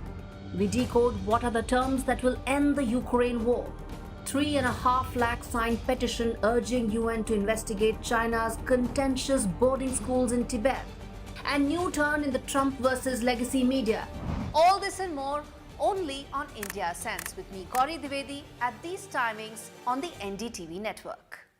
I've been reporting on all issues, big and small, from Andhra Pradesh, Telangana, rest of South India, bringing you all the action, all that you need to know, all that you want to know. The energy of maximum city is infectious. I bring in that energy in our news coverage from financial capital Mumbai. Covering from the southernmost part of India over the last 23 years, I bring in-depth and 360-degree coverage from the Dravidian heartland. The land of Mishti is also known for its bitter politics. I have seen much water flow under the Howrah Bridge, covering Bengal in all its vivid colors. Very, very warm welcome to you all for this NDTV Prophet Conclave, which is themed on Viksit Bharat.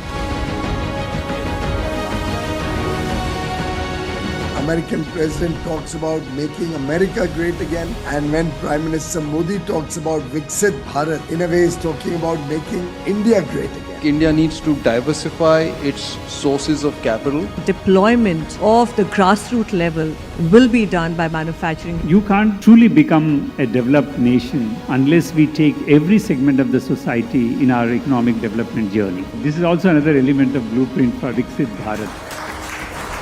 The NDTV Prophet Conclave 2025, the blueprint for Viksit Bharat, only on the NDTV network. In today's interconnected world, India's voice is more crucial than ever. When India speaks, the world listens. At NDTV World, we are that voice, bringing you intelligent and insightful news from India and beyond. From geopolitics and diplomacy to economic shifts, migrations, tech disruptions, and the stories of our diaspora, we cover the news that shapes our global future.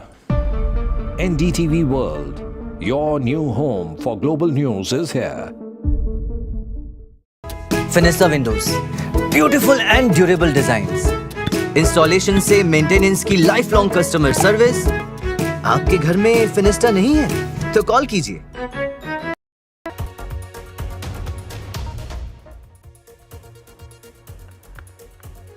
Massive avalanche in Uttarakhand. Avalanche hits road builders camp. 32 rescued, many trapped.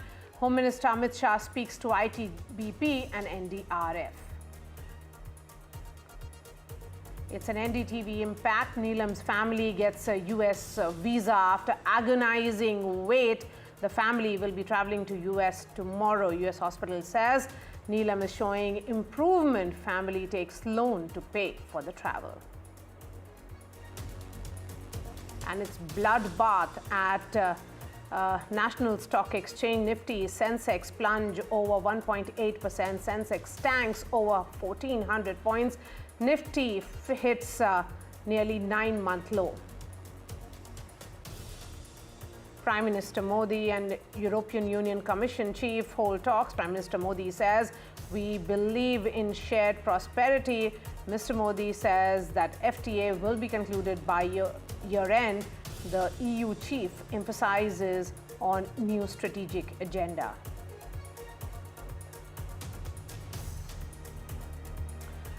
Our top story this hour, 25 border roads organization workers are still trapped after an avalanche hit Uttarakhand's Chamoli district.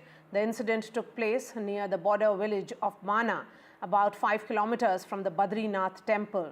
There were a total of 57 workers, of which 32 BRO workers have been so far rescued and are being treated. सभी प्रकार की तैयारियां यहां पर कर ली गई हैं। Ambulance से लेकर ITBP की मदद ली जा रही है, अन्य संस्थाओं की मदद ली जा रही है। आपदा प्रबंधन विभाग हमारा पूरी तरह से सक्रिय, जिला प्रशासन भी, और हम लोग स्वयं सभी लोग लगातार संपर्क में हैं और हमारा प्रयास है कि सभी को सुरक्षित जल्दी से जल्दी बाहर निकाला जाए। माना और मानापात के बीच में एक avalanche की सूचना प्राप्त हुई है, जहां BRO एजेंसी के अराउंड 57 लेबर्स काम करते हैं बर्फ़ हटाने का, वो कैंप्ड थे वहाँ पे। और हमारी जो टीम्स हैं वो मोबिलाइज हो गई हैं, आर्मी, ITBP, SDRF और एडमिनिस्ट्रेशन की टीम। एक्टिव रेनफॉल है हमारे डिस्ट्रिक्ट में और हायर डिस्ट्रिक्ट में एक्टिव स्नोफॉल है, तो इसलिए हम हेली सर्विसेज अभी यूटिलाइज नहीं कर पा रहे हैं और मूवमेंट में भी डिफ़िकल्टी हो रही है। और वहाँ कोई सेटेलाइट फ़ोन और अन्य ऐसा कोई उपकरण उपलब्ध नहीं होने के कारण स्पष्ट कम्युनिकेशन वहाँ नहीं हो पा रहा है हम लोगों का उनसे। और हमारी यही प्रयास है कि हम सब टीम्स को लेके एक कोऑर्डिनेटेड एफर्ट करके सबको रेस्क्यू करें, और हायर अथॉरिटीज़ की तरफ से भी पूरा सपोर्ट हमें मिल रहा है। The team is working relentlessly in challenging conditions to save lives of the trapped personnel. There is also a specialized medical team of 3 doctors, 4 ambulances and an engineer team having 4 plant equipment which is working to rescue the trapped personnel and also open the route between Mana and Joshimath. Shifting focus to our ongoing campaign, after days of desperate appeals, the United States has finally granted an emergency visa to Neelam Shinde's family, who is lying in a state of coma after a road accident in California. The family includes Ms. Shinde's father, cousin and uncle will be taking the next flight to the US. Here's a report by Anuj. The Maharashtra family's appeal for a US visa as their daughter is in coma. हमको हमारी बेटी के पास पहुंचना चाहिए. और इस घड़ी में पूरा हिंदुस्तान आपके साथ खड़ा है, हम आपके साथ खड़े हैं. आणि आपणला पांडुरंग आपण प्रार्थना करू आणि डॉक्टर्स पण आपल्याला करतील सगळी मदत.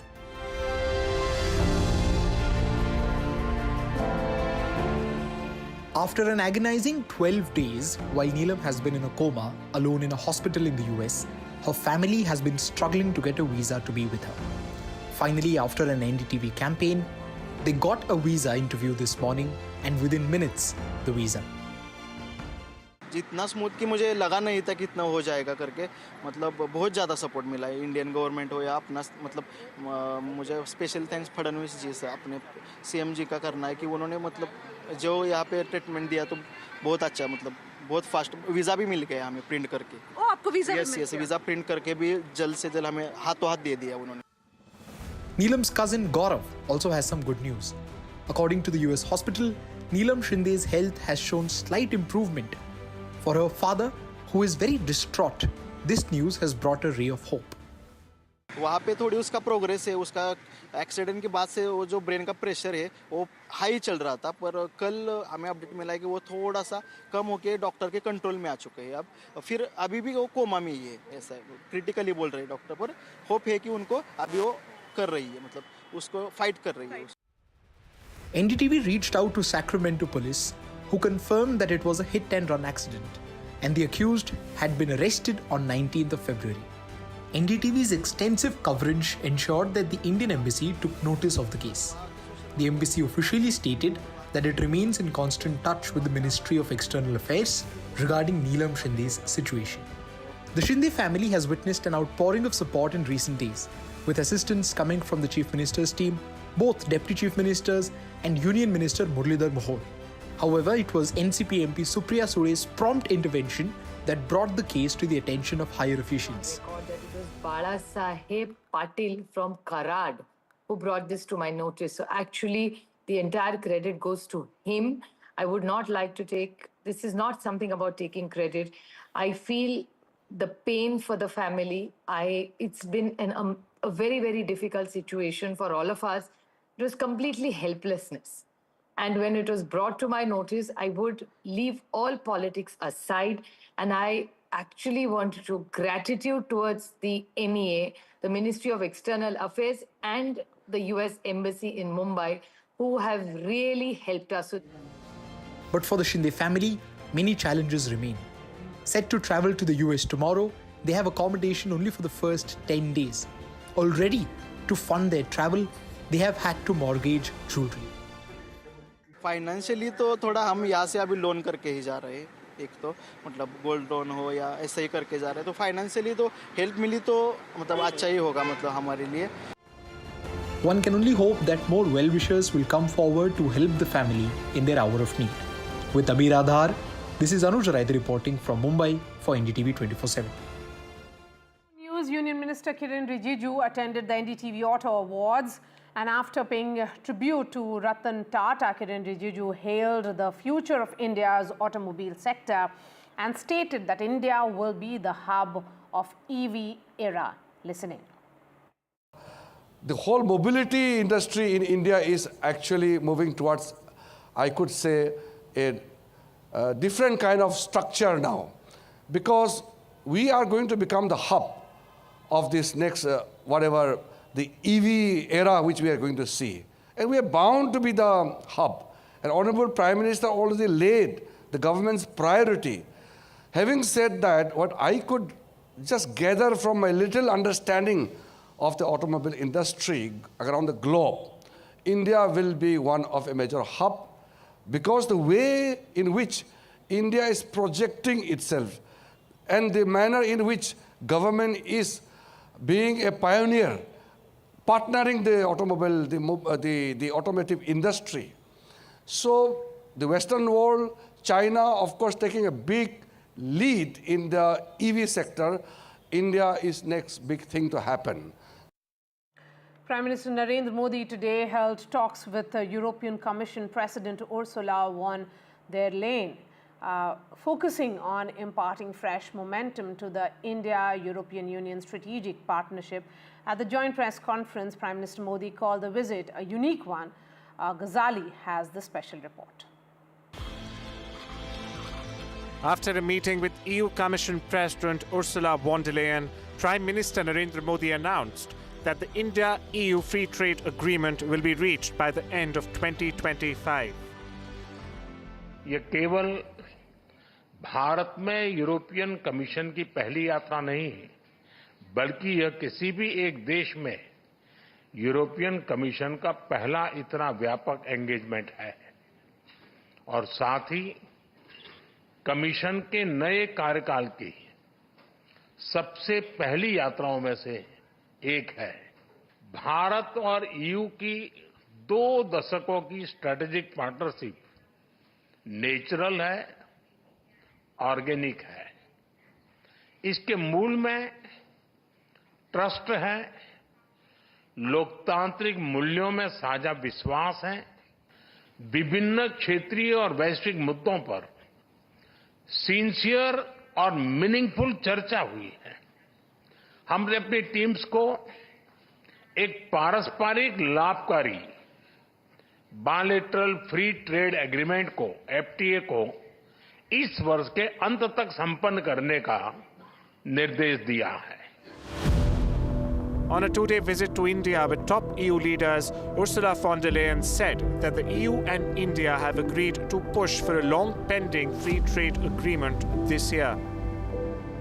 Our businesses and people want to work together. And one of the best examples of this partnership is the new Federation of European Businesses in India.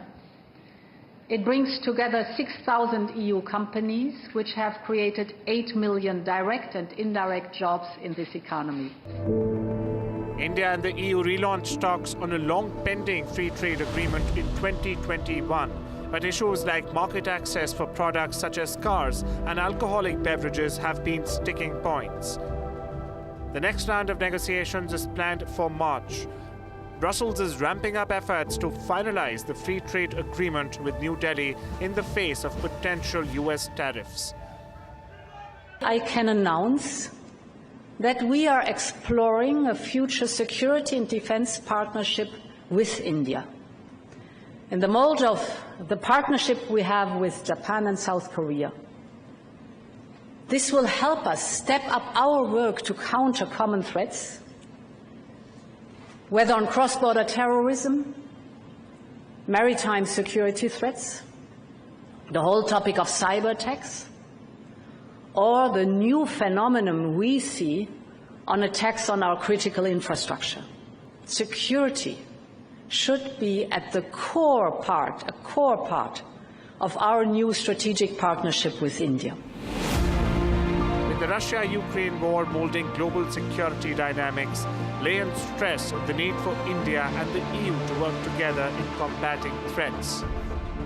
India and European Union have been looking to deepen their strategic partnership, and today's meeting marks the first step towards that direction. And with the negotiations in the final stages, it will be interesting to see that how both parties will now iron out minute details of free trade agreement. In Delhi with camera person Ashok Mahale, Mohammad Ghazali for NDTV. Let's get you the latest of the markets. The Nifty and Sensex continued their downward spiral today with a plunge of over 1.8%. And Tamil Nadu Governor Ravi, who is at loggerheads with the DMK government over multiple issues, today joined the ongoing language debate, saying that the state's persistent policy, two-language one, of teaching students Tamil and English deprived youngsters of opportunities. The DMK promptly hit back with DMK Minister Raghupati, asking the governor not to teach Tamils love for their language. Here's a report by Sam Daniel. தமிழ்நாட்டுக்காக ஒன்றுபட்டு போராடுவோம். தமிழ்நாடு போராடும். தமிழ்நாடு வெல்லும்.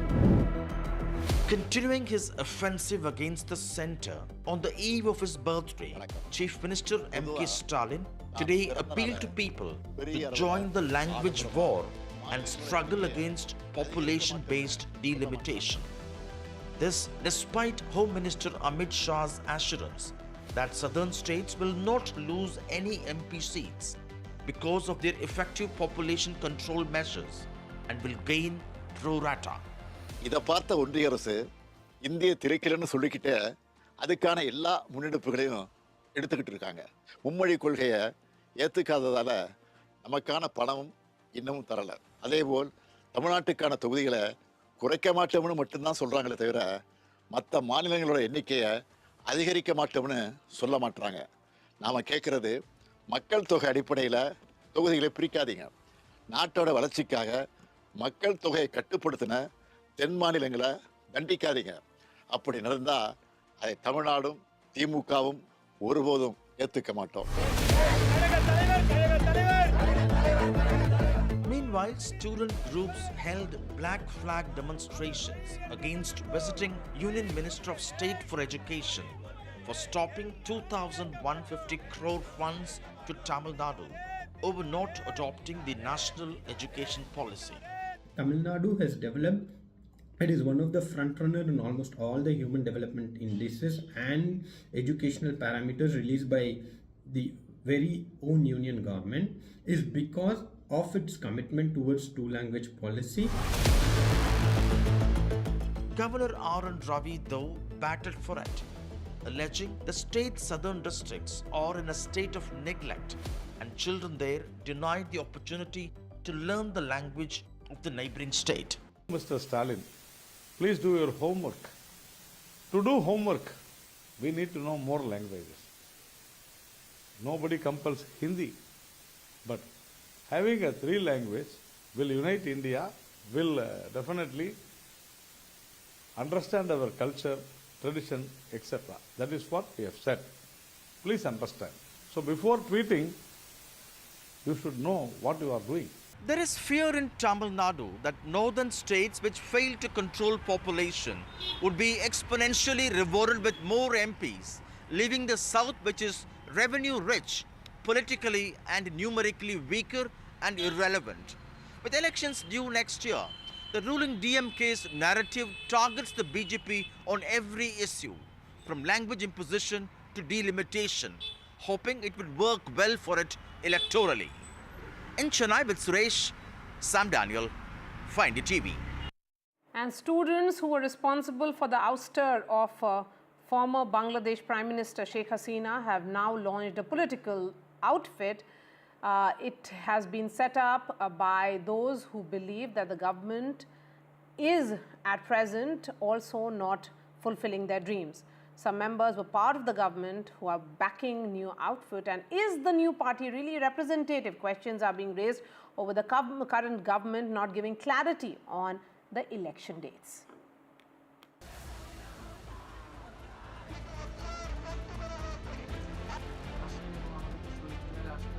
As Bangladesh waits for elections, a new party has emerged from the uprising last year that led to the overthrowing of the elected Sheikh Hasina government. Bangladeshi students who played a key role in overthrowing the government last year have launched a new political party, the latest grouping in the heated political jostling ahead of expected elections.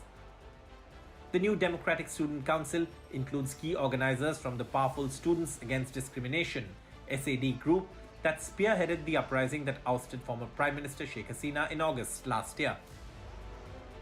But there are questions about the genesis and the backing of the new political outfit, especially with one of the key members being a part of the interim government, For instance, Nahid Islam was the information advisor in the Muhammad Yunus cabinet. Another question that remains is this party a true representation of democratic values, or is it a proxy for someone else? Also, questions over the neutrality of the interim government headed by Muhammad Yunus remain, and there is also a growing concern over when elections will be held. এই রাজনৈতিক দলের সাথে বিদ্যমান যে রাজনৈতিক দলগুলো আছে তাদের যে পার্থক্য সেই পার্থক্য যদি আমরা বুঝতে চেষ্টা করি তাহলে আমরা দেখব যে অভ্যুত্থানের সময়কার সকল রাজনৈতিক মত পার্থক্য ডিমিনিশ হয়ে গিয়েছিল এবং এই মত পার্থক্যহীন যে আমাদের ইউনিফিকেশন ঘটেছিল পুরো জাতিগতভাবে এই ইউনিফিকেশন থেকে ছাত্ররা একটি রিয়েলাইজেশনে পৌঁছেছে।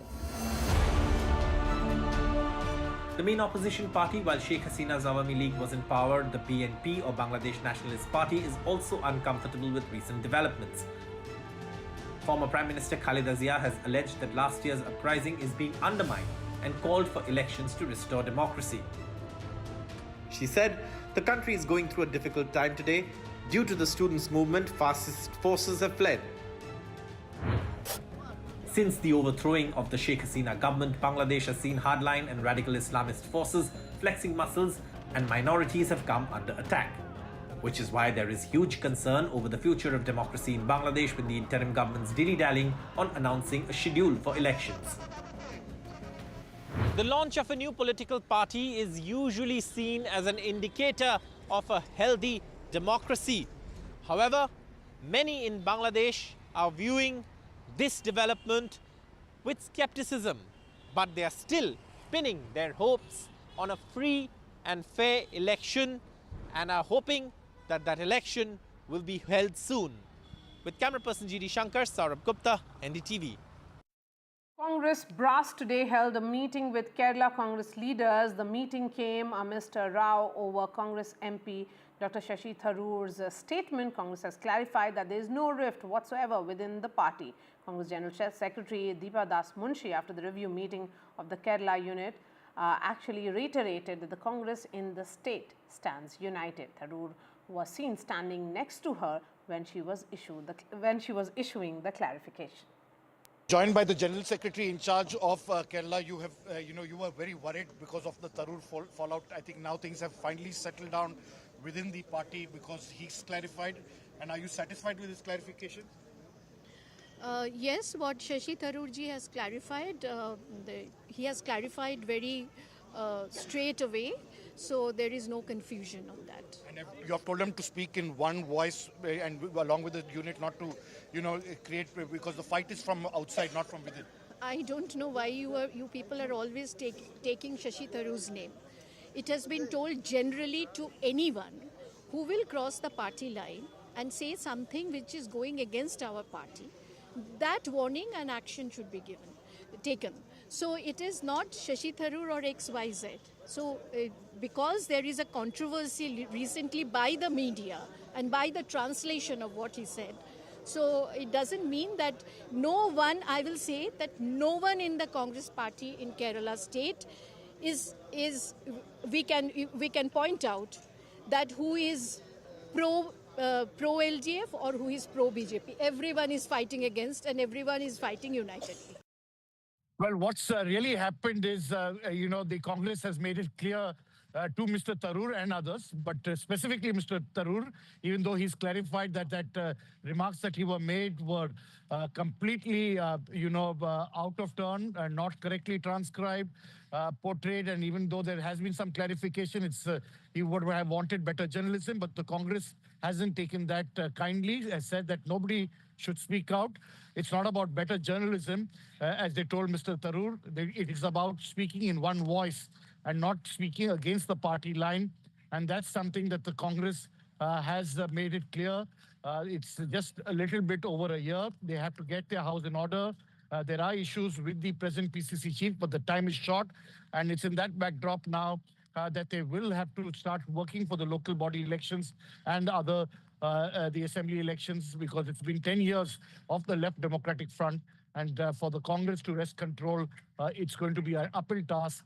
And that's the reason why they need all hands on board. Mr. Tharoor, who was present next to Deepa Das Munshi, and I asked a pointed question whether it meant for him. She made it clear not only Mr. Tharoor, but others too, and that everybody has clarified, and they hope that this chapter now is over and they will speak in the next few months in the run-up to the assembly elections in a united voice. And Prime Minister Narendra Modi is right now at Delhi's Sundar Nursery to attend the Sufi music festival Jahan-e-Khusru 2025. Let's listen in.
The Maharashtra families appealed for a US visa as their daughter is in coma. The student was actually hospitalized after an accident. हमको हमारी बेटी के पास पहुंचना चाहिए.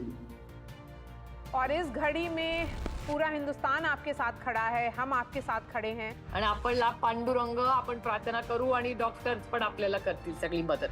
NDTV's relentless campaign, some good news, relief for the family members of Neelam Shinde. They have finally been granted emergency visa. गौरव, आप मुझे बता सकते हैं आप अंदर गए कितना स्मूथली सब कुछ हुआ? इतना स्मूथ कि मुझे लगा नहीं था कि इतना हो जाएगा करके. मतलब बहुत ज़्यादा सपोर्ट मिला है इंडियन गवर्नमेंट जो यहाँ पे ट्रीटमेंट दिया तो बहुत अच्छा, मतलब बहुत फास्ट वीज़ा भी मिल गया हमें प्रिंट करके. आपको वीज़ा यस वीज़ा प्रिंट करके भी जल्द से जल्द हमें हाथों हाथ दे दिया उन्होंने. आप जितना जल्दी हो सके बेटी के पास जा सकते हैं. मैं जाने वाला, कल ही जाने वाला, कल ही. Hello, Moto. Motorola Edge 50 Pro, world's first AI-powered pro-grade camera.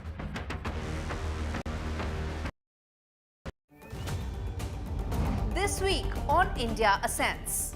Bangladesh Army Chief's big bombshell cautions against continued anarchy as Supreme Court allows Jamaat Chief to appeal death sentence. We decode what are the terms that will end the Ukraine war. 3.5 lakh signed petition urging UN to investigate China's contentious boarding schools in Tibet. And new turn in the Trump versus legacy media. All this and more only on India Ascents with me, Gaurie Dwivedi, at these timings on the Finesta Windows, beautiful and durable designs. Installation से maintenance की lifelong customer service. आपके घर में Finesta नहीं है तो call कीजिए. Fine, finer Finesta. Right in the very beginning, that the institute had a very big impression and it forever left an indelible mark on what you are. What about teaching sometimes? If you tell me that I can teach you acting in 2 weeks, in 3 months, it doesn't happen. It's a lifetime of learning. People who have been part of your life, starting with your father, his influence on you. He was a leftist, a tall left leader, and then your marriage to Javed Akhtar. How have men influenced your life? In my house, I grew up with taking gender equality as a given. 70 साल पहले उन्होंने लिखी थी औरत उठ मेरी जान मेरे साथ ही चलना है तुझे, at a time when it was believed that women's place is in the home and the heart, looking after the children. And he said, no, you march along with me.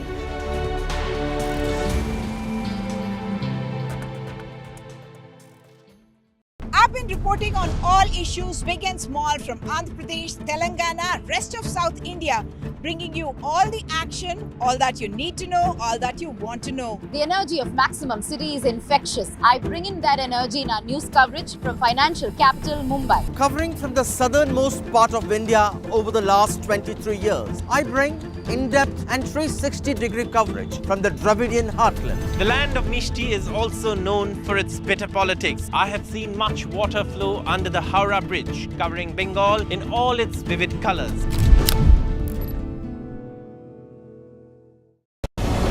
Very, very warm welcome to you all for this NDTV Prophet Conclave, which is themed on Viksit Bharat.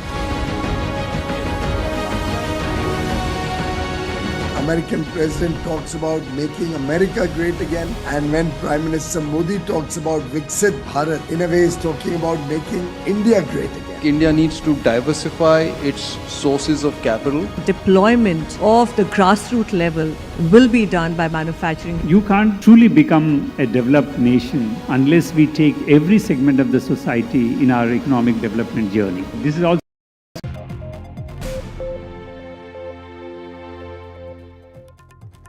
This is the last word, and I'm Maria Shakil. In a growing tug of war between the centre and the southern states, the three-language policy has sparked a heated debate, with Tamil Nadu now at the forefront. Tamil megastar Kamal Hassan is throwing his weight behind Chief Minister M.K. Stalin's stance. Hassan, the founder of MNM, took to social media to praise M.K. Stalin, calling him a protector of Tamil culture, just like his predecessors.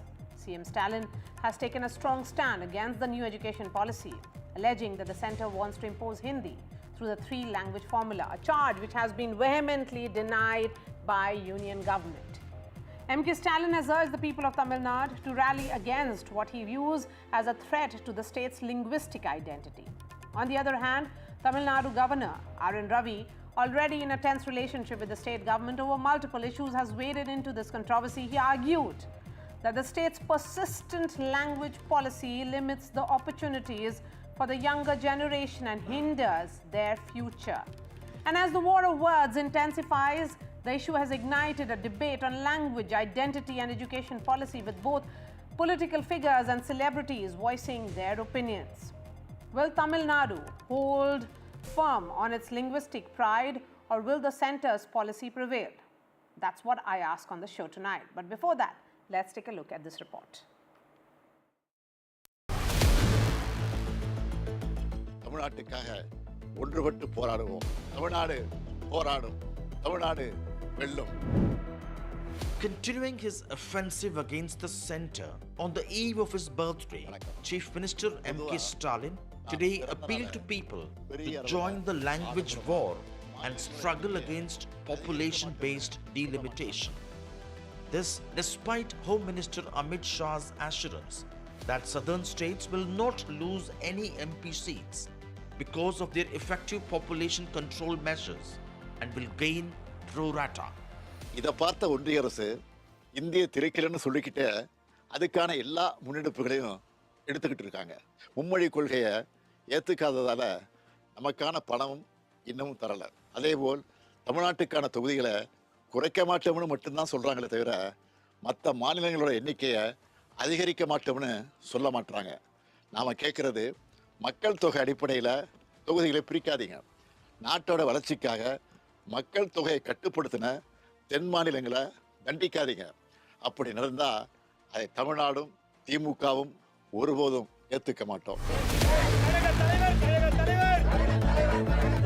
Meanwhile, student groups held black flag demonstrations against visiting Union Minister of State for Education for stopping 2,150 crore funds to Tamil Nadu over not adopting the national education policy. Tamil Nadu has developed, it is one of the front runner in almost all the human development indices and educational parameters released by the very own union government is because of its commitment towards two-language policy. Governor R.N. Ravi, though, battled for it, alleging the state's southern districts are in a state of neglect and children. And we are going straight to the Sufi music festival Jahan-e-Khusro, where Prime Minister is addressing the gathering. उसकी हालत काफी खराब हो गई थी। जब मैं मुख्यमंत्री था तब उसके रिस्टोरेशन पर काफी काम करवाया गया था और बहुत कम लोगों को मालूम होगा, एक जमाना था जहां सरखेज रोजा में बड़ी धूमधाम के साथ कृष्णोत्सव मनाया जाता था और बहुत बड़ी मात्रा में मनाया जाता था। और आज भी यहां कृष्ण भक्ति के रंग में हम सब रंग गए थे। मैं सरखेज रोजा में होने वाले सालाना सूफी संगीत कार्यक्रम में शिरकत भी अवसरन किया करता था। सूफी संगीत एक ऐसी साझी विरासत है जिसको हम सब मिलजुल कर जीते आए हैं। हम सब ऐसे ही बड़े हुए हैं। अभी यहां नजरे कृष्णा की जो प्रस्तुति हुई उसमें भी हमारी साझी विरासत की झलक दिखाई देती है। साथियों, जहान-ए-खुसरो के इस आयोजन में एक अलग खुशबू है। ये खुशबू हिंदुस्तान की मिट्टी की है। वो हिंदुस्तान जिसकी तुलना हजरत अमीर खुसरो ने जन्नत से की थी। हमारा हिंदुस्तान जन्नत का वो बगीचा है जहां तहजीब का हर रंग फला फूला है। यहां की मिट्टी के मिजाज में ही कुछ खास है। शायद इसलिए जब सूफी परंपरा हिंदुस्तान आई तो उसे भी लगा जैसे वो अपनी ही जमी से जुड़ गई हो। यहां बाबा फरीद की रूहानी बातों ने दिलों को सुकून दिया। हजरत निजामुद्दीन की महफिलों ने मोहब्बत के दिए जलाए। हजरत अमीर खुसरो की बोलियों ने नए मोती पिरोए और जो नतीजा निकला वो हजरत खुसरो के इन मशहूर पंक्तियों में व्यक्त हुआ।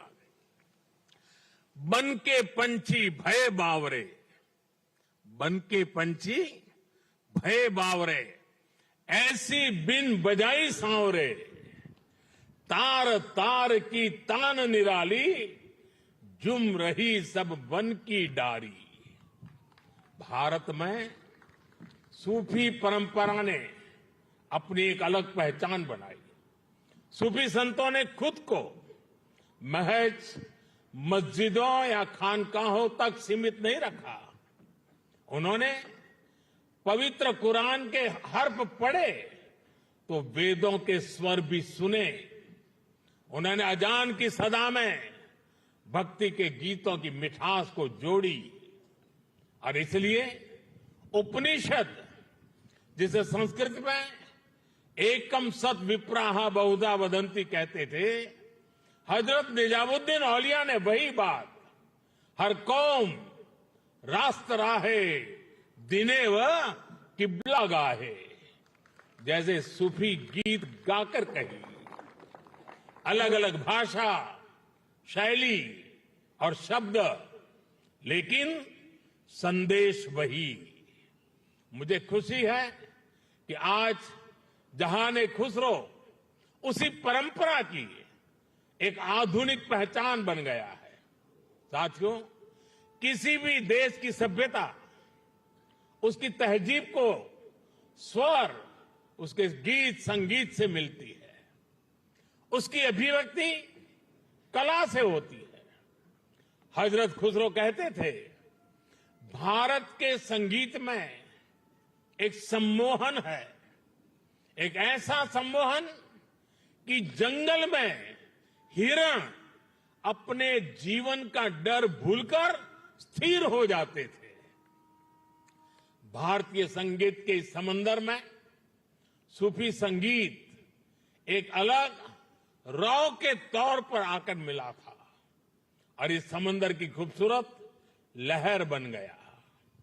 जब सूफी संगीत और शास्त्रीय संगीत की वो प्राचीन धाराएं एक दूसरे से जुड़ी तो हमें प्रेम और भक्ति की नई कल सुनने को मिली। यही हमें हजरत खुसरो की कव्वाली में मिली, यही हमें बाबा फरीद के दोहे मिले, बुल्ले शाह के स्वर मिले, मीर के गीत मिले। यहां हमें कबीर भी मिले, रहीम भी मिले और रसखान भी मिले। इन संतों और औलियों ने भक्ति को एक नया आयाम दिया। आप चाहे सूरदास को पढ़ें या रहीम और रसखान को, या फिर आप आंख बंद करके हजरत खुसरो को सुने। जब आप गहराई में उतरते हैं तो उसी एक जगह पहुंचते हैं।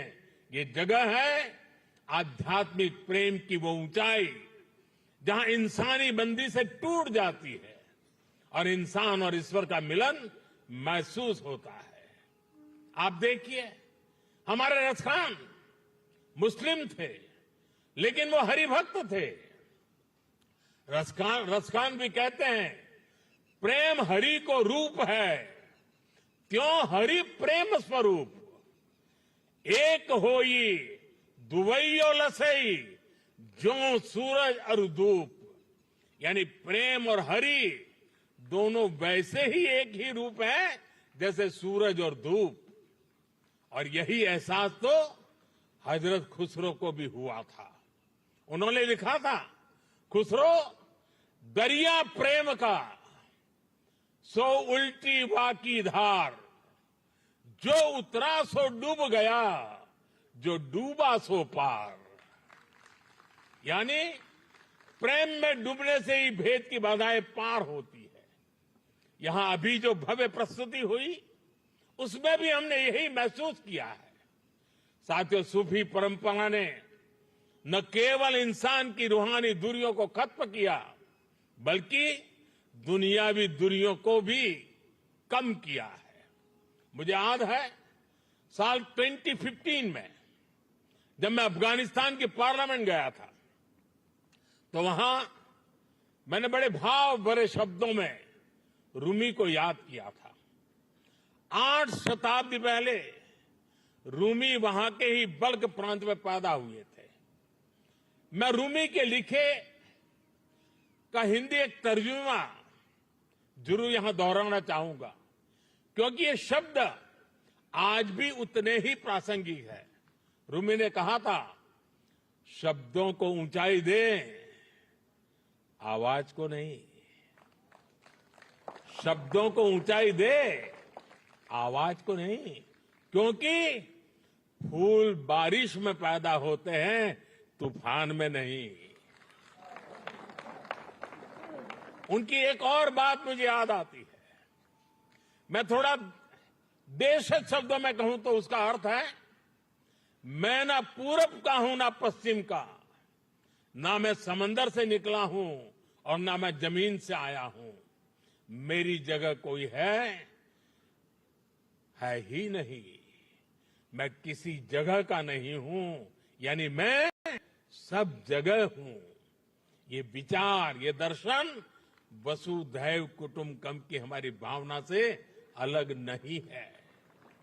जब मैं दुनिया के विभिन्न देशों में भारत का प्रतिनिधित्व करता हूं तो इन विचारों से मुझे ताकत मिलती है। मुझे याद है जब मैं ईरान गया था तो ज्वाइंट प्रेस कॉन्फ्रेंस के समय मैंने वहां मिर्जा गालिब का एक शेर पढ़ा था, जनुनत गर्बे नफ्से खुद तमाम अस्त, जे काशी पाबे काशान निम गाम अस्त। यानी जब हम जागते हैं तो हमें काशी और काशान की दूरी केवल आधा कदम ही दिखती है। वाकई आज की दुनिया के लिए जहां युद्ध मानवता का इतना बड़ा नुकसान कर रहा है, वहां ये संदेश कितने काम आ सकता है। साथियों, हजरत अमीर खुसरो को तृतीय हिंद कहा जाता है।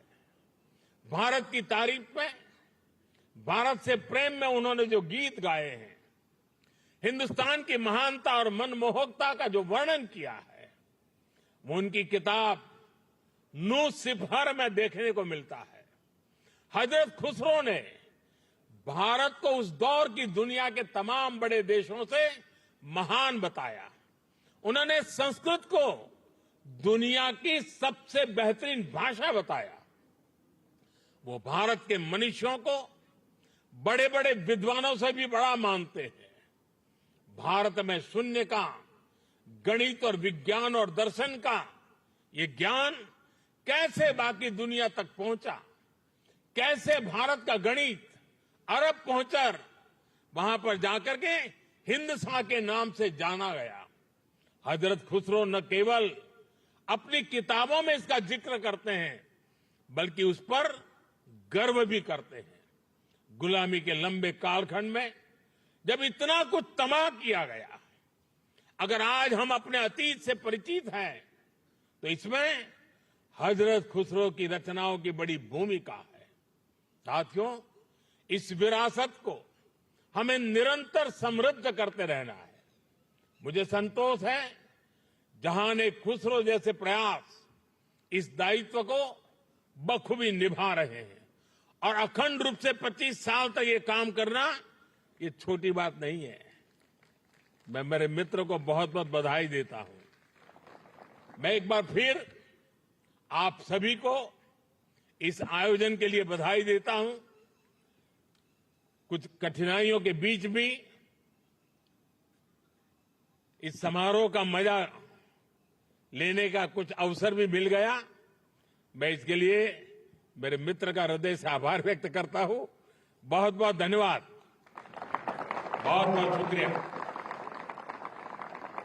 So that was Prime Minister Modi addressing the gathering at the Sufi music festival Jahan-e-Khusro, which is being organized at present at the Sundar Nursery, the gorgeous Sundar Nursery in the national capital.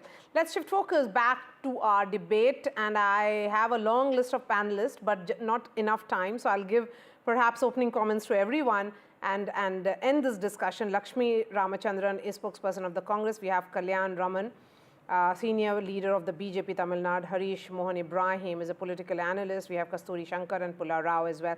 Harish Ibrahim, coming on this, you know, this entire discussion, of course, is turning to be very, very interesting. I mean, political foes are turning friends over this issue. So many would say it's not much of a surprise because that's the only way these parties will remain relevant. I mean, MNM, for example, of Tamil Nadu, of Kamal Hassan.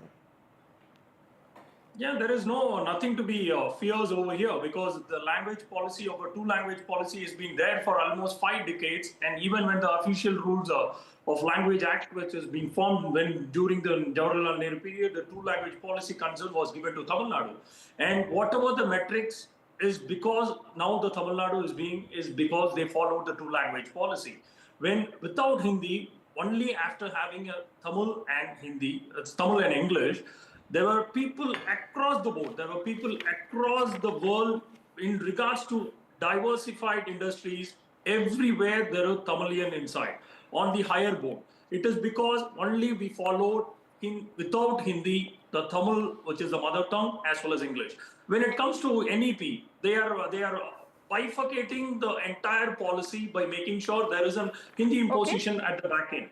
I will tell one thing. There is out of 34 Kendriya Vidyalaya school, 54 Hindi teachers are there and 15 Sanskrit teachers are there. Mr. Kalyan Raman, is the BJP, fearing isolation on this issue?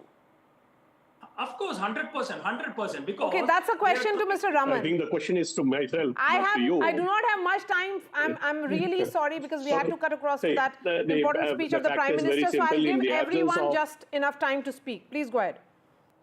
Yeah, in the absence of any statistical data from the commoner, there is no point in somebody saying that the two-language or three-language formula is the best for Tamil Nadu. The common man has to opine finally as to what they want, and if we have to go by whatever we hear from the common man, they want three-language formula, not two-language formula. Whatever the experiment that has been committed in the last 55 years in the name of two-language formula. It has not served the purpose of Tamil Nadu in the long run because Tamils remain isolated from the mainstream Tamil Nadu. That is one of the reasons why the separate Tamil Nadu demand also cropped up in Tamil Nadu. So, in the larger interest of the national integrity, in the larger interest of the Tamils getting assimilated in the fullest, it is better to have three-language formula, including Hindi. We are not insisting that Hindi must be imposed on Tamil Nadu, but there must be three-language formula. The fact remains that it was Congress which imposed Hindi, but whereas the BJP is suggesting to have three-language formula, there is a huge difference between this and that. I think that is my first initial observation. We can, if we have time. Thank you. Okay, let's move on. Kasturi Shankar and Pulla Rao. Kasturi Shankar, first to you. First off, Kamal Hassan is not a foe joining hands with the DMK. He has sold his soul in return for a Rajya Sabha MP seat to the DMK. He has been a part of the DMK alliance for a while now. So just so you get that context. Yes, ma'am. Thank you for correcting me. Yes.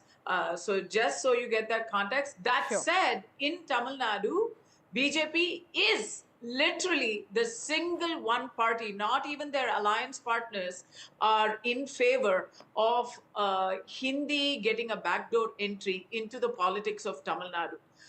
Yes, NEP does not mandate Hindi as the third language, but that is the narrative being projected because, of course, elections are around the corner and MK Stalin is doing an excellent job setting the agenda.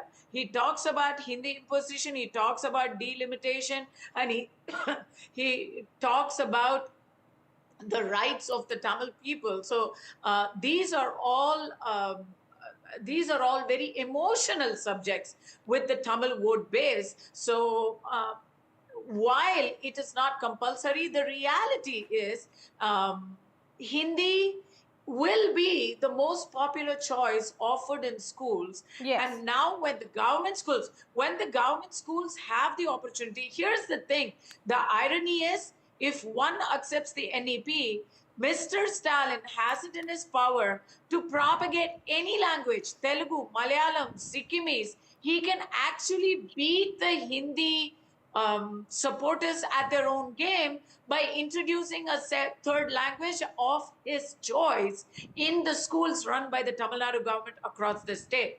But no, we want the narrative more than reality because, you know. Okay, so, basically this is some kind of narrative setting which is happening, Lakshmi. I mean, completely devoid of truth. Why is the state government indulging in what clearly is, visible fear-mongering? I mean, it is not that there is some kind of Hindi imposition or some kind of backdoor entry, which is not happening. It is essentially giving an option to the students. Why should the option not be given to the students when other states have implemented NEP? Good evening. I don't think this is fear-mongering at all. In fact, it is very sound policy. For 75 years across India, at least 2 languages have been taught in all schools. We are talking about rural schools, urban schools, and primarily government schools, government-run schools all across India.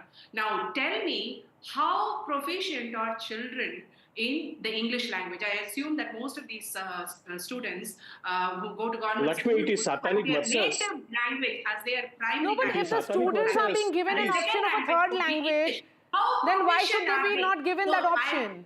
Let them pick. Yes, and Hindi in India is the language of mobility. Now, just as English is. Language teaching and learning requires a lot more than teaching any other subject. Math or science can be taught just using a textbook and a teacher. Language learning requires immersion in the environment of the language. When you teach one language that is not present in the environment of the students, that's doable. You need a lot of resources. You need recreational reading materials, not just a textbook, recreational reading material. You need audio, visual resources so that the students hear the language, students see and hear people using it, and they get to use it. So language learning and teaching requires a lot more resources. I would in fact say that all across India, every state should focus on teaching their Pullarao, I have just enough time for you, sir. English, which okay. is what Surprise. It is a surprise. Why is everybody surprised that this has become an issue? You see, I'm not sure really you're a also surprise. Pullarao, please. Yes, go ahead, sir. Because, it is no surprise at all. This is a major issue. And, all my friends, maybe including me, we are surprised it has become a hot potato. No, this is an issue there. And let us not say who is right, who is wrong, because our friends have better arguments than me, maybe. But my only feeling is the union government, and I don't want my BJP friends after me now, the union government minister should not say, take it or leave it. Definitely, that's out. That's not cricket, of which Tamil Nadu is so fond of. You can't say, take it or leave it. Stalin has made some demands. He is the chief minister. He represents the government. Mr. Narendra Modi is the prime minister. You can't say he is not the prime minister. He is the prime minister, and that gentleman is the chief minister. But why Mr. not Pullarao, that has education not been minister? the centre stand, in fact. There have been long negotiations which have been going on for so many months. There's no take it or leave it which has happened. No, there has been back and forth. You know fully well, diplomacy, negotiations never end. It would have been really, I would have said the central government stock could have gone up had they said, Mr. Stalin, let us know where you can meet us halfway or we can meet you halfway. Why not they do that? I honestly believe our country should not be torn asunder by cultural, social issues. We can discuss it. This is a mature civilization. That's a very old language, 6,000 years, 7,000 years. There can be a middle ground, and that is sadly I missing. think this is the note on which I should end this discussion, and I really appreciate your patience. Thank you to everyone, Lakshmi, Kalyan, Harish, Kasturi Shankar and Pullarao. Thank you for joining us. Of course, this is an ongoing debate. It has just started, perhaps, and there'll be several more chapters that will be unveiling in this one, and we'll continue to have you. So thank you so much for joining us on this edition of The Last Word. A quick break, and then I'll be back with the last word, with the big fight.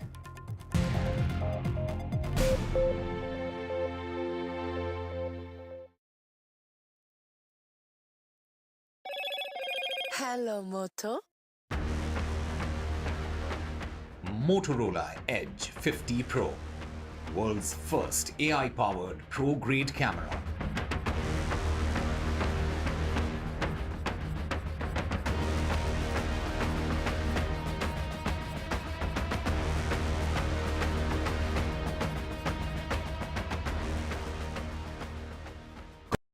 In today's interconnected world, India's voice is more crucial than ever.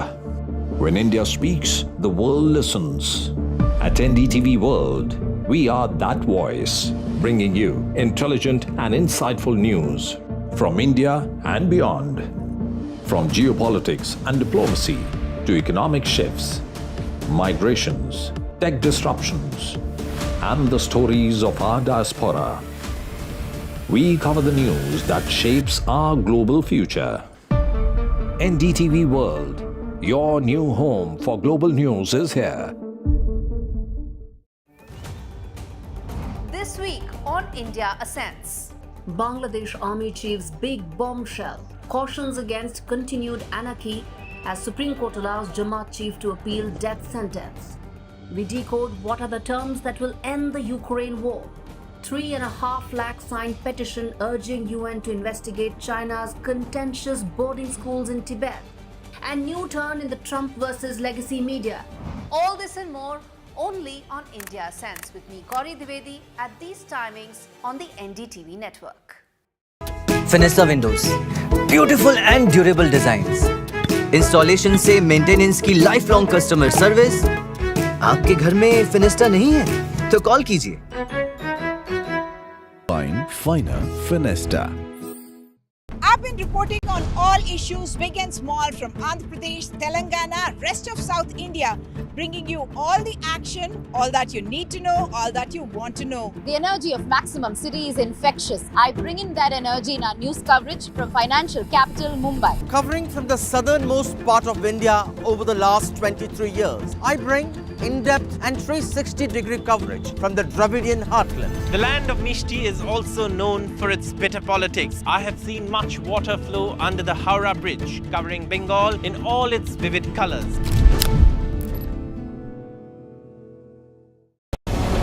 Very, very warm welcome to you all for this NDTV Profit Conclave, which is themed on Viksit Bharat. American president talks about making America great again, and when Prime Minister Modi talks about Viksit Bharat, in a way is talking about making India great again. India needs to diversify its sources of capital. Deployment of the grassroots level will be done by manufacturing. You can't truly become a developed nation unless we take every segment of the society in our economic development journey. This is also another element of blueprint for Viksit Bharat.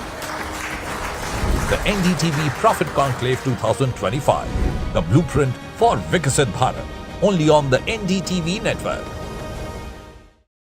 In today's interconnected world, India's voice is more crucial than ever. When India speaks, the world listens. At NDTV World, we are that voice, bringing you intelligent and insightful news from India and beyond. From geopolitics and diplomacy to economic shifts, migrations, tech disruptions, and the stories of our diaspora, we cover the news that shapes our global future. NDTV World, your new home for global news, is here.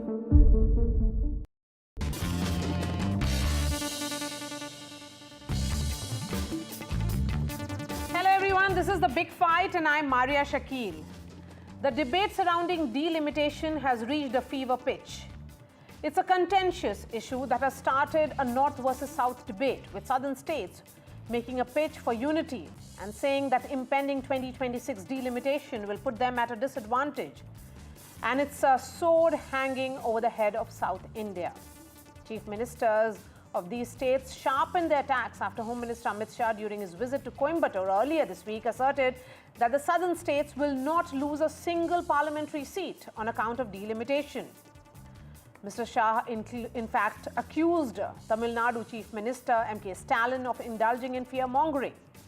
His remarks were a direct response to Stalin's statement on Tuesday, where the Tamil Nadu Chief Minister warned that the state could lose up to 8 of its 39 Lok Sabha constituencies due to the delimitation exercise, potentially reducing its seats to 31. M.K. Stalin had raised fears of diminished representation and rights for Tamil Nadu. Later, Karnataka Chief Minister Siddaramaiah joined in calling delimitation exercise a tool to weaken the political influence of southern states, which have resisted BJP's dominance. Both chief ministers have said that their states have contributed the highest to the GDP and are being punished for successfully implementing the family planning measures. But what exactly is delimitation and why has it become such a contentious issue? Delimitation, simply put, is the process of redrawing electoral boundaries to ensure equal representation. It is a necessary exercise to account for population growth, urbanization, and demographic changes. However, the current debate has exposed the underlying tensions and biases. On one hand, we have those who argue that delimitation is essential to correct the existing anomalies and ensure that every vote carries equal weight. They contend that the current boundaries are outdated and favor certain communities or regions, thereby disenfranchising others. On the other hand, we have those who claim that delimitation is a thinly veiled attempt to gerrymander electoral boundaries and consolidate power. They argue that the exercise is being driven by partisan interests rather than a genuine desire to strengthen our democracy. So that's what we debate on The Big Fight tonight. Joining me on the show, Mohan Kumar Mangalam is the national spokesperson of the Congress. We have Tom Vadakan representing the BJP. Sarvanan Annadurai is national spokesperson of the DMK. We also have Manisha Priyam, political analyst, and Professor Jagdeep Chokar is a founding member and trustee of ADR. Tom Varakan, the concerns of the southern states may not be misplaced, but what can the center do to allay those fears?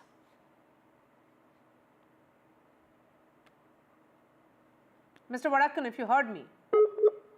Okay. We will just try and connect with him again.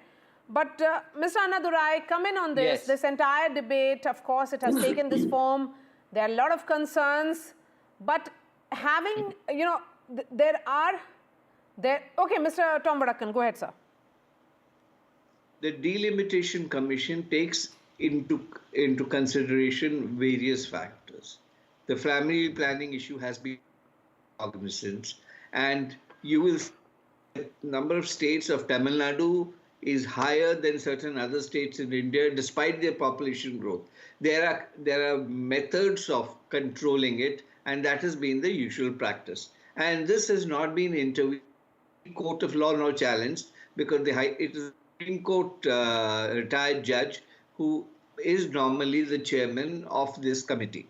So this is not a question of politicizing or, you know, weaponizing narrative that built. First, it was the language issue. Now they have linked it with the language issue and tried to weaponize this, saying that delimitation is perhaps a threat, because the Hindi issue did not cut much ice. So they said, okay, to unite the southern sector, create a narrative of fear psychosis. There is an attempt being made by Messrs. Stalin and company who have failed to deliver on governance. Okay, Annadurai, the will you Home respond? Minister, Honorable Home Minister, has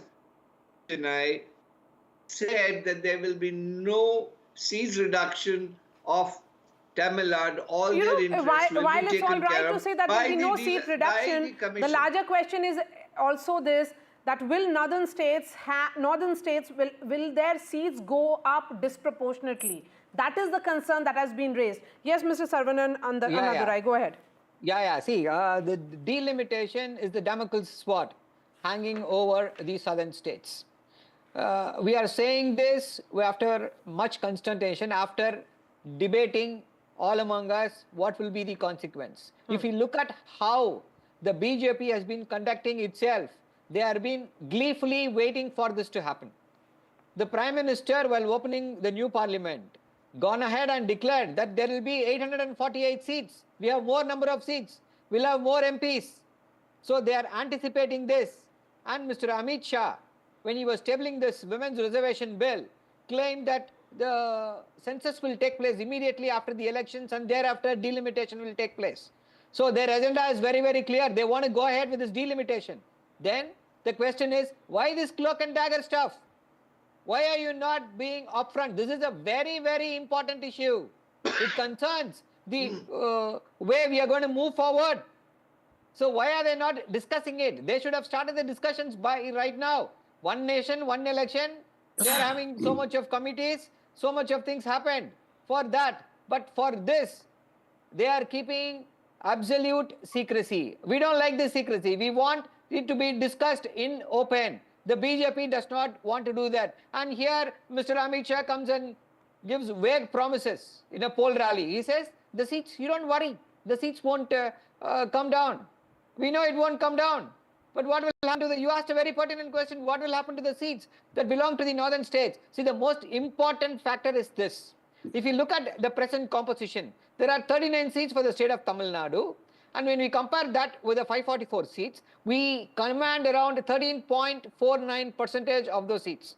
So any formula, see, it is understandable that the framers of the constitution said population should be the basis for this delimitation. But they never foresaw that one region of our country will grow disproportionately, in the other portion of the country will scrupulously follow the diktats of the union government. They will work for the country, they will reduce population growth, and should we be penalized for that? And another aspect is this, When I say this 13.49%, any formula, whatever they do, this 13.49% of weightage the MPs from Tamil Nadu have at any cost, this should not be diminished. Not only for us, we are speaking on behalf of all the states. Our Chief Minister has written a letter to all the Chief Ministers of the southern states who are going to be affected. So you please, you want to increase it to 1,000, fine. Okay. Give us the Manisha 13.49%. Priyam, of course, the process is yet to begin. The larger question is, first census and then delimitation exercise. But are the fears of southern states really misplaced? Or are their concerns valid? I mean, look at the question, fears of southern states. These are not fears. I mean, they are equally members of, the Indian Federation, the Indian polity, and they have a legitimate voice. These are not fears, so to say. And terms like weaponizing, etc., people will have political opinions, and people have had political opinions. What has to be understood is that India has evolved as a nation with a plurality of languages. We imagined our national consciousness in our local languages. Languages were important in the way we fought the imposition of Macaulay on our minds, in the way we fought the Angrejwas. And today to say that we are weaponizing these sentiments is not correct. The second important point is that if there are genuine concerns, remember, these are valid elections through which Honorable Narendra Modi ji has been elected as the Prime Minister of India, and Honorable Stalin ji has been elected as a Chief Minister. All of these are valid elections, right? Now it is for the Prime Minister to convene a National Development Council type meeting with Chief Ministers and discuss concerns, or if it is on the language issue, if it is on the NEP, remember there are consultative fora like the Central Advisory Board on Education, in which all education ministers of state sit. Now, I don't know whether these meetings have happened. I don't know whether language issues have been discussed either at the CABE forum or at the level of the parliament. If not, they may be discussed.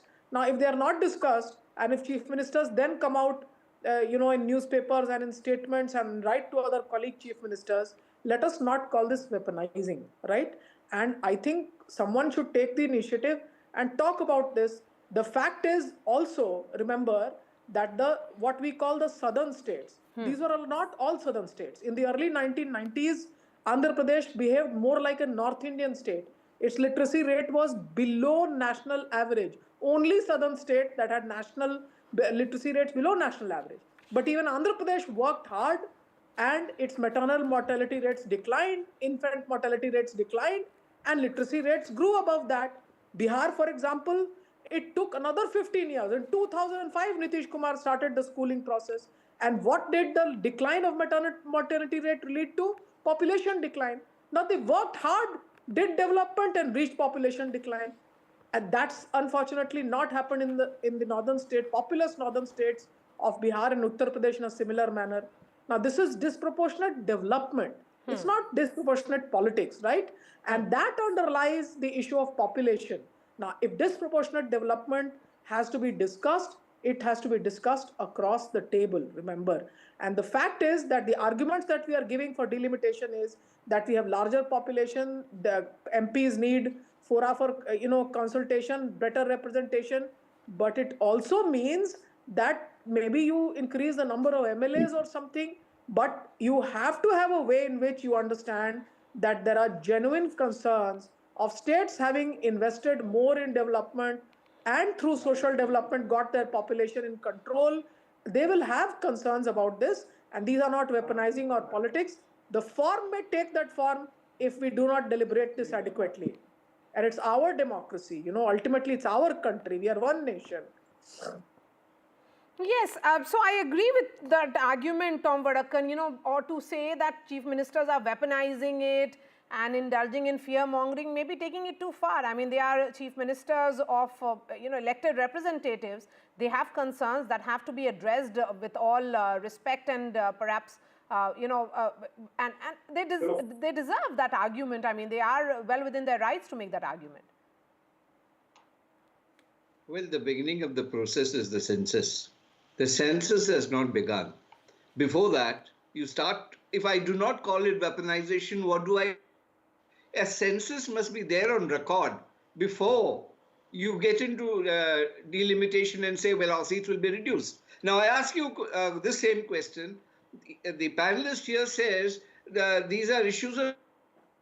Where was these panelists and where were these political parties when Ratan, with a population higher than Tamil Nadu, gets lesser number of seats and Tamil Nadu is considered and gets larger number of seats? There are issues which have come into practice. The election commission, the census, and the what you call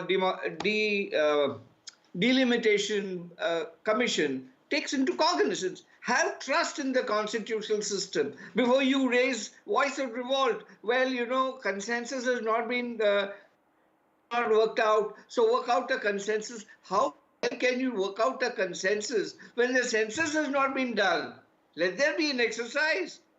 Will you permit that? Or do you want a situation like Indira Gandhi did when she, literally had no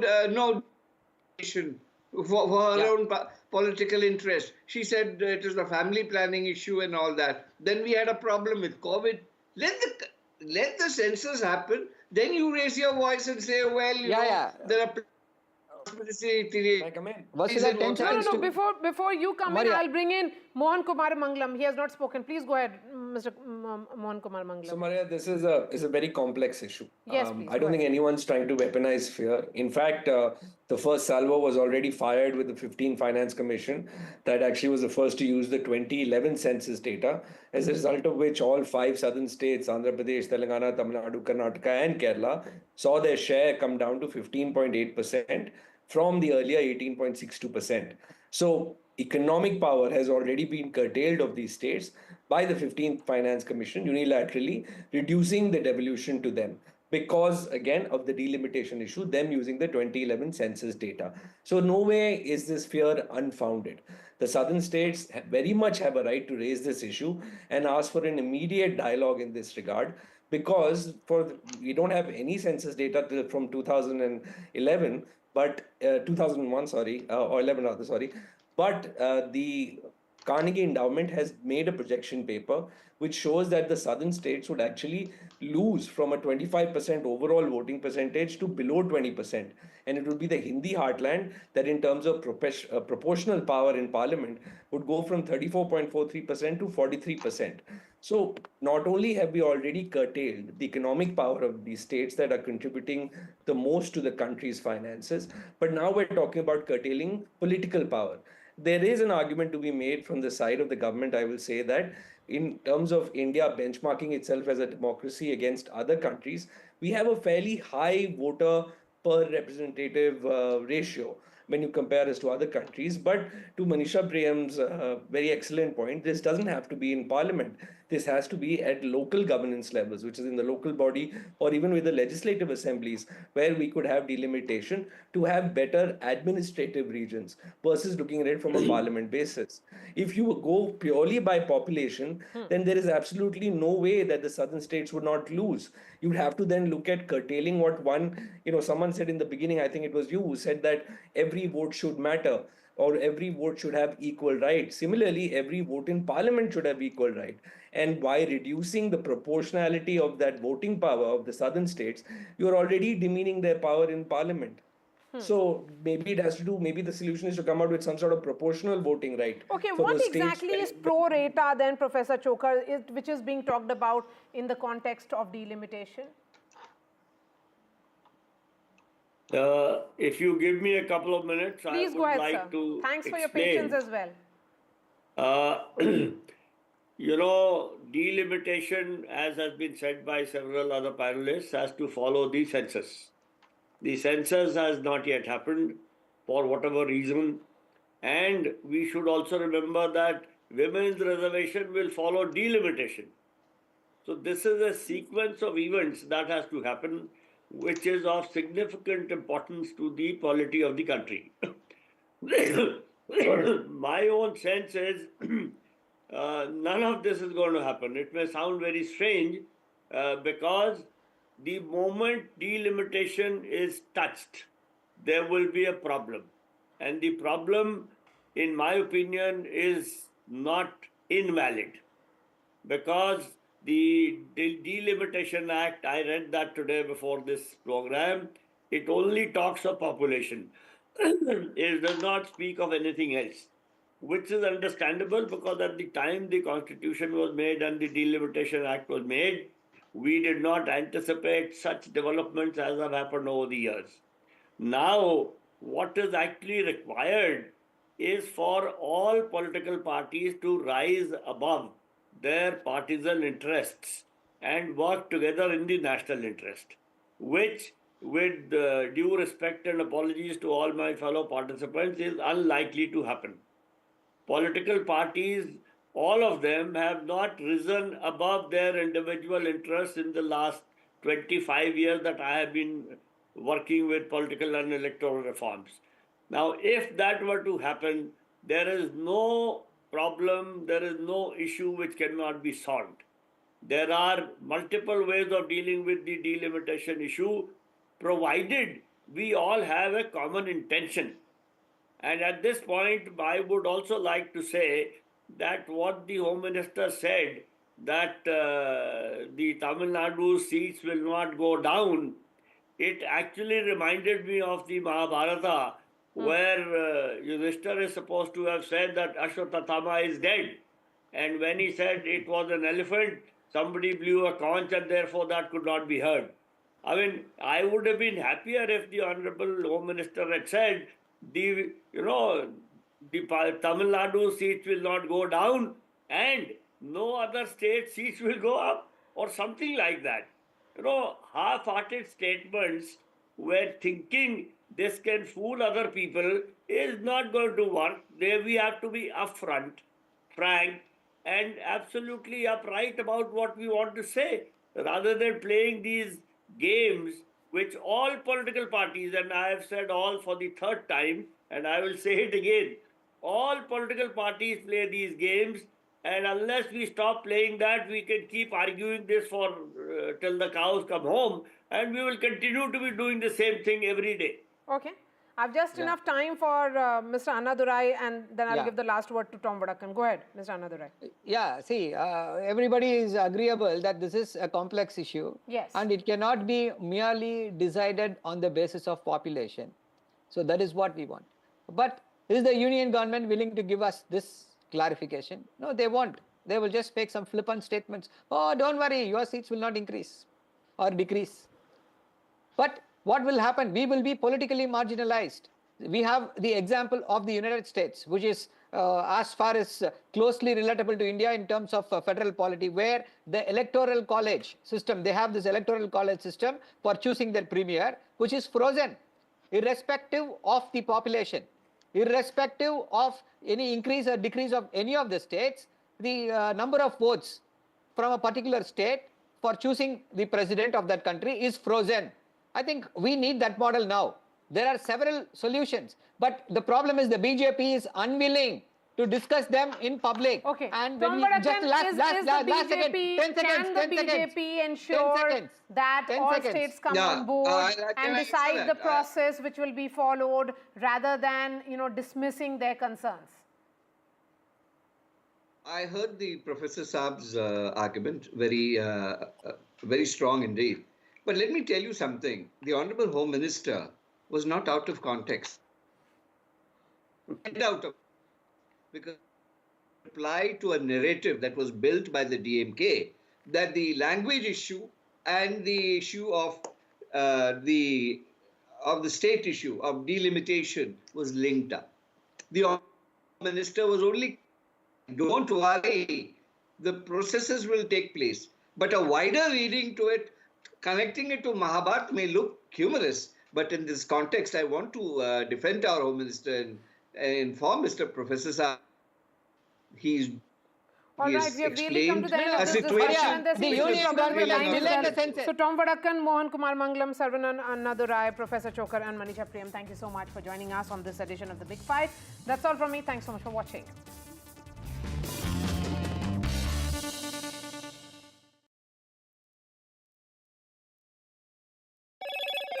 Hello, Moto.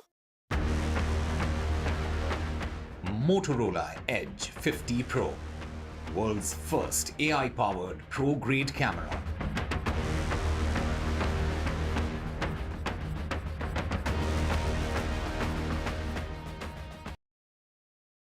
फिनिस्टा windows, beautiful and durable designs, installation से maintenance की lifelong customer service. आपके घर में फिनिस्टा नहीं है तो call कीजिए। Find finer Finesta. I've been reporting on all issues big and small from Andhra Pradesh, Telangana, rest of South India, bringing you all the action, all that you need to know, all that you want to know. The energy of maximum city is infectious. I bring in that energy in our news coverage from financial capital Mumbai. Covering from the southernmost part of India over the last 23 years, I bring in-depth and 360-degree coverage from the Dravidian heartland. The land of Mishti is also known for its bitter politics. I have seen much water flow under the Howrah Bridge, covering Bengal in all its vivid colors. Very, very warm welcome to you all for this NDTV Profit Conclave, which is themed on Viksit Bharat. American president talks about making America great again, and when Prime Minister Modi talks about Viksit Bharat, in a way is talking about making India great again. India needs to diversify its sources of capital. Deployment of the grassroots level will be done by manufacturing. You can't truly become a developed nation unless we take every segment of the society in our economic development journey. This is also another element of blueprint for Viksit Bharat. The NDTV Profit Conclave 2025, the blueprint for Viksit Bharat, only on the NDTV network. In today's interconnected world, India's voice is more crucial than ever. When India speaks, the world listens. At NDTV World, we are that voice, bringing you intelligent and insightful news from India and beyond. From geopolitics and diplomacy to economic shifts, migrations, tech disruptions, and the stories of our diaspora, we cover the news that shapes our global future. NDTV World, your new home for global news is here. Fenesta windows, beautiful and durable designs, installation से maintenance की lifelong customer service. आपके घर में फिनिस्टा नहीं है तो call कीजिए। Find finer Finesta. I've been reporting on all issues big and small from Andhra Pradesh, Telangana, rest of South India, bringing you all the action, all that you need to know, all that you want to know. The energy of maximum city is infectious. I bring in that energy in our news coverage from financial capital Mumbai. Covering from the southernmost part of India over the last 23 years, I bring in-depth and 360